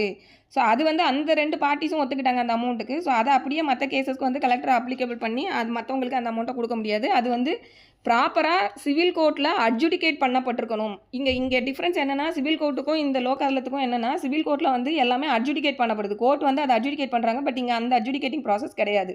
ஸோ அதனால் இந்த டீம்டு டிகிரின்ற கான்செப்டை வந்து நம்ம எல்லாத்துக்கும் எக்ஸ்டெண்ட் பண்ண முடியாது. எக்ஸிக்யூஷன் பர்பஸ்க்கு தான் வந்து இட் இஸ் டீம்டு டிகிரி. இது வந்து Noida versus Yunus case. Then அடுத்து Shyam Bachchan versus state of Rajasthan. இது வந்து இதுவும் சுப்ரீம் கோர்ட்டு கேஸு. இதில் என்ன சொல்கிறாங்கன்னா, Lok Adalat have no adjudicating power and can only pass award based on compromise between parties. So இது நான் முதல்ல அந்த கேஸில் ஏற்கனவே சொன்னது தான். இந்த கேஸில் வந்து ஃபேக்ட்ஸ் என்ன நடந்திருக்கும் அப்படின்னா, அசிஸ்டன்ட் பப்ளிக் ப்ராசிக்யூட்டர் வந்து, அதாவது ஒரு கிரிமினல் கேஸை பொறுத்த வரைக்கும் லோக் அதாலத்துக்கு எப்போ காம்பிடன்சி வரும்னா, நான் காம்பவுண்டபிள் அஃபென்ஸில் வந்து அவங்க லோக் அதாலத்துக்கு போக முடியாது. ஸோ ஆனால் காம்பவுண்டபிள் அஃபென்ஸ் வந்து ரெஃபர் பண்ண முடியும். ஸோ அந்த மாதிரி இதில் வந்து லோக் அதாலத்துக்கு வந்து இந்த கேஸில் வந்து கிரிமினல் கேஸ் ரெஃபர் ஆகிருக்கும். அப்போது section 323 341 and red with section 34 ஐபிசிக்கு கீழே உள்ள அஃபென்ஸாக இருக்கும். அப்போ அங்கே வந்து லோக் அதாலத்துக்கு ரெஃபர் ஆனதுக்கப்புறம் ஏபிபி வந்து அதுலேருந்து என்ன பண்ணுவாங்கன்னா கேஸை வந்து அந்த கிரிமினல் ப்ராசிக்யூஷனை வந்து விட்ரா பண்ணுவாங்க. அப்போ அதை வந்து தப்பு அப்படின்னு சொல்லக்கூடியது தான் இது. ஸோ அப்போ தான் இதில் என்ன சொல்கிறாங்கன்னா லோக் அதாலத்துக்கு வந்து முதல்ல அட்ஜுடிகேட்டிங் பவரே கிடையாது. உங்ககிட்ட வந்த கேஸ் செட்டில் ஆகலைன்னா you have to remand back the matter to the concern court, return தான் அனுப்பணும். ஸோ அங்கே வந்து லோக் அதாலத்துக்கு அனுப்புனதை அசிஸ்டன்ட் பப்ளிக் ப்ராசிக்யூட்டர் அங்கே போய் ப்ராசிக்யூஷனை வந்து விட்ரா பண்ணுறதெல்லாம் இங்கே பண்ண முடியாது அப்படின்றது இந்த ஜட்ஜ்மெண்ட்டில் சொல்லுவாங்க. தென் அடுத்து estate officer versus colonel HV Mankotia. Colonel HV Mankotia இது வந்து 2021 சுப்ரீம் கோர்ட் கேஸ். இதுவும் எஸ்இசி ஆன்லைன் பேஜ் நம்பர் வந்து 398. ஸோ இதில் என்ன சொல்கிறாங்கன்னா in the absence of any settlement Lok Adalat cannot enter in to a merit அப்படின்னு. ஸோ செட்டில்மெண்ட்டுக்கு அரைவ் ஆகலைன்னா அவங்க மெரிட்டில் ஆர்டர் பாஸ் பண்ணக்கூடாது. அதுதான் நம்ம இவ்வளோ நேரம் பார்த்துட்ருக்கோம். இதில் இந்த கேஸில் 2 வேர்ட்ஸுக்கான டிஃப்ரென்சியேஷன் என்ன அப்படிங்கிறது சொல்லியிருப்பாங்க. அதாவது இந்த ஆக்டில் வந்து கேஸை வந்து அமிக்கபிளாக செட்டில்மெண்ட்டில் முடிக்கலாம்னு சொல்லும்போது ஆக்டில் 2 வார்த்தை பயன்படுத்தியிருப்பாங்க. ஒன்று காம்ப்ரமைஸ்ன்ற வேர்டு, இன்னொன்று செட்டில்மெண்ட்டுன்ற வேர்டு. ஸோ இதில் காம்ப்ரமைஸ்க்கும் செட்டில்மெண்ட்டுக்கும் என்ன டிஃப்ரென்ஸ்ன்றது சொல்லியிருப்பாங்க. Compromise is a mutual adjustment by both parties where each side gives up something to resolve the dispute peacefully அப்படிங்கிறது. அதாவது காம்ப்ரமைஸ் அப்படின்னு சொல்லும்போது 2 பார்ட்டிஸுமே வந்து மியூச்சுவலாக ஏதோ ஒரு விஷயத்தை அட்ஜஸ்ட் பண்ணிக்கிறாங்க. என்ன பர்பஸ்க்காக அப்படின்னா அட்ஜஸ்ட் பண்ணுறதன் மூலமாக இந்த பார்ட்டியும் ஏதோ ஒன்று வந்து கிவ்ஸ் அப் பண்ணியிருப்பாரு, அவங்களும் ஒரு இதை விட்டு கொடுத்துருப்பாங்க. So both are willing to resolve the dispute peacefully அப்படிங்கிறது. ஸோ இப்போ உதாரணத்துக்கு சொல்லணும்னா ஒரு மணி ரெக்கவரி சூட்டில் வந்து 1 lakhக்கு வந்து கேஸ் ஃபைல் பண்ணியிருக்காங்க. அப்படிங்கும்போது கிரெடிட்டார் வந்து நான் ஒரு 20,000 விட்டு கொடுக்கேன், பரவாயில்ல, அவர் எனக்கு 80,000 கொடுத்தா போதுங்கும்போது டெட்டாரும் அதை அக்ரி பண்ணிவிட்டு கொடுக்குறது. இதே வந்து செட்டில்மெண்ட் அப்படின்னு சொல்லும்போது settlement is a final agreement between the parties to resolve the dispute which may or may not involve concession from both sides. ஏன்னா காம்ப்ரமைஸை பொறுத்த வரைக்கும் 2 பேருமே ஏதோ ஒரு விஷயத்தை கன்செஷன் பண்ணுறாங்க. பட் செட்டில்மெண்ட்டை பொறுத்த வரைக்கும் அந்த மாதிரி இருக்கணும்னு அவசியம் கிடையாது. It is a final agreement between the parties. எதுக்காகனா அந்த டிஸ்பியூட்டை வந்து ரிசால்வ் பண்ணுறதுக்கு which may R may not involve concession from both parties அப்படிங்கிறத சொல்கிறாங்க. ஸோ இதுக்கு வந்து உதாரணம் என்னென்னா ஹஸ்பண்ட் அண்ட் ஒய்ஃப் வந்து அவங்க மெயின்டெனன்ஸ் சம்மந்தமாக இல்லை கஸ்டடி டிவோர்ஸ் சம்மந்தமாக வந்து அவங்க 2 பேரும் வேறு ஆளுக்கு ஏதோ ஒன்று விட்டு கொடுக்கலன்னா கூட இந்த பிரச்சனையை சால்வ் பண்ணுறதுக்காக ஒரு செட்டில்மெண்ட்டுக்கு வரலாம். ஸோ இது வந்து செட்டில்மெண்ட் அப்படிங்கிறது இந்த கேஸில் வந்து கிளாரிட்டி நமக்கு இது 2 வேர்டும் என்ன மீன் பண்ணுதுன்றது இந்த ஜட்ஜ்மெண்ட் பார்த்தோன்னா புரியும். தென் அடுத்து Bar Council of India versus Union of India. இது ரொம்ப முக்கியமான ஒரு judgment. Bar Council of India versus Union of India வந்து 2012 8 SEC பேஜ் நம்பர் 243. இதில் வந்து பெர்மனன்ட் லோக் அதாலத் வந்து பாஸ் பண்ணக்கூடிய ஆர்டருக்கு மேலே அப்பீல் போகிறதுக்கு டைரெக்டான பார் வந்து ஆக்டில் எக்ஸ்பிளிசிட்டாக எதுவும் இல்லை. ஸோ அதை எப்படி நம்ம எடுத்துக்கிடணுன்றது இதில் சொல்கிறாங்க. ஸோ இதை என்ன சொல்கிறாங்கன்னா permanent Lok Adalat are empowered to decide the dispute on merit upon failure between parties to arrive a settlement by the way of conciliation. So இதில் ஃபண்டமெண்டலாக புரிஞ்சிக்க வேண்டியது லோக் அதாலத் வந்து ஃபைனல் ஆர்டர் வந்து மெரிட்டில் பாஸ் பண்ண முடியாது. பட் பெர்மனன்ட் லோக் அதாலத்தை பொறுத்த வரைக்கும் they can pass a final decree on merits. But எப்போ அப்படின்னா வென் தி கன்சிலியேஷன் வந்து ஃபெயில் ஆகும்போது. இது first. Then award of permanent Lok Adalat is not appealable. அதையும் வந்து இந்த ஜட்ஜ்மெண்ட்டில் சொல்கிறாங்க. Further it held right to appeal is not an inherent right but creation of statute. So இது ரொம்ப முக்கியமான விஷயம். எப்போவுமே வந்து அப்பீல் ரைட் வந்து நமக்கு எப்போ வரும் அப்படின்னா ஸ்டாச்சூட்டில் வந்து எக்ஸ்பிளிசிட்டாக வந்து இதுக்கு மேலே அப்பீல் போகலான்னு சொல்லியிருக்கும்போது மட்டும்தான் நமக்கு அப்பீல் சொல்லக்கூடிய ரைட் வரும். So it is not an inherent right but creation of statute அப்படிங்கிறத இதில் சொல்கிறாங்க. Then if a statute does not expressly prohibit the appeal of an award, that by ipso facto does not an award appealable. So ஆக்டில் வந்து எக்ஸ்பிளிசிட்டாக வந்து appeal போகிறதுக்கான prohibition வெளிப்படையாக appeal போகக்கூடாது அப்படின்னு ப்ராகிபிட் பண்ணுறதுக்கான எக்ஸ்பிரஸ் ப்ரொவிஷன் இல்லை அப்படின்னா கூட அது இப்சோ ஃபேக்டோ எதை தான் மீன் பண்ணுது அப்படின்னா அதுக்கு மேலே வந்து அப்பீல் போக முடியாது அப்படிங்கிறது தான். ஏன்னா இங்கே ஆக்டில் வந்து அப்பீல் டேரெக்டாக போக முடியாதுன்னு ஒரு ப்ரொவிஷன் இருக்காது. ஸோ அப்படி இல்லை அப்படிங்கும்போது அதை போக முடியாதுன்னு தான் நம்ம எடுத்துக்கணும் அப்படின்றத இதில் சொல்கிறாங்க. But the parties have an option to invoke the special extraordinary jurisdiction of high court under article 226 and 227. So appeal போகிறதுக்கு ரெமடி இல்லைன்னா கூட 226 227 வந்து அக்ரீவ்டு பார்ட்டி வந்து இன்வோக் பண்ணிக்கலாம் அப்படின்னு சொல்லக்கூடியது. ஸோ இதோட இந்த கிளாஸை வந்து முடிச்சுக்கலாம். இது புரிஞ்சிருக்கும்னு நினைக்கிறேன் இந்த ஆக்ட். இதில் ஏதாவது டவுட் இருந்ததுன்னா கேளுங்க.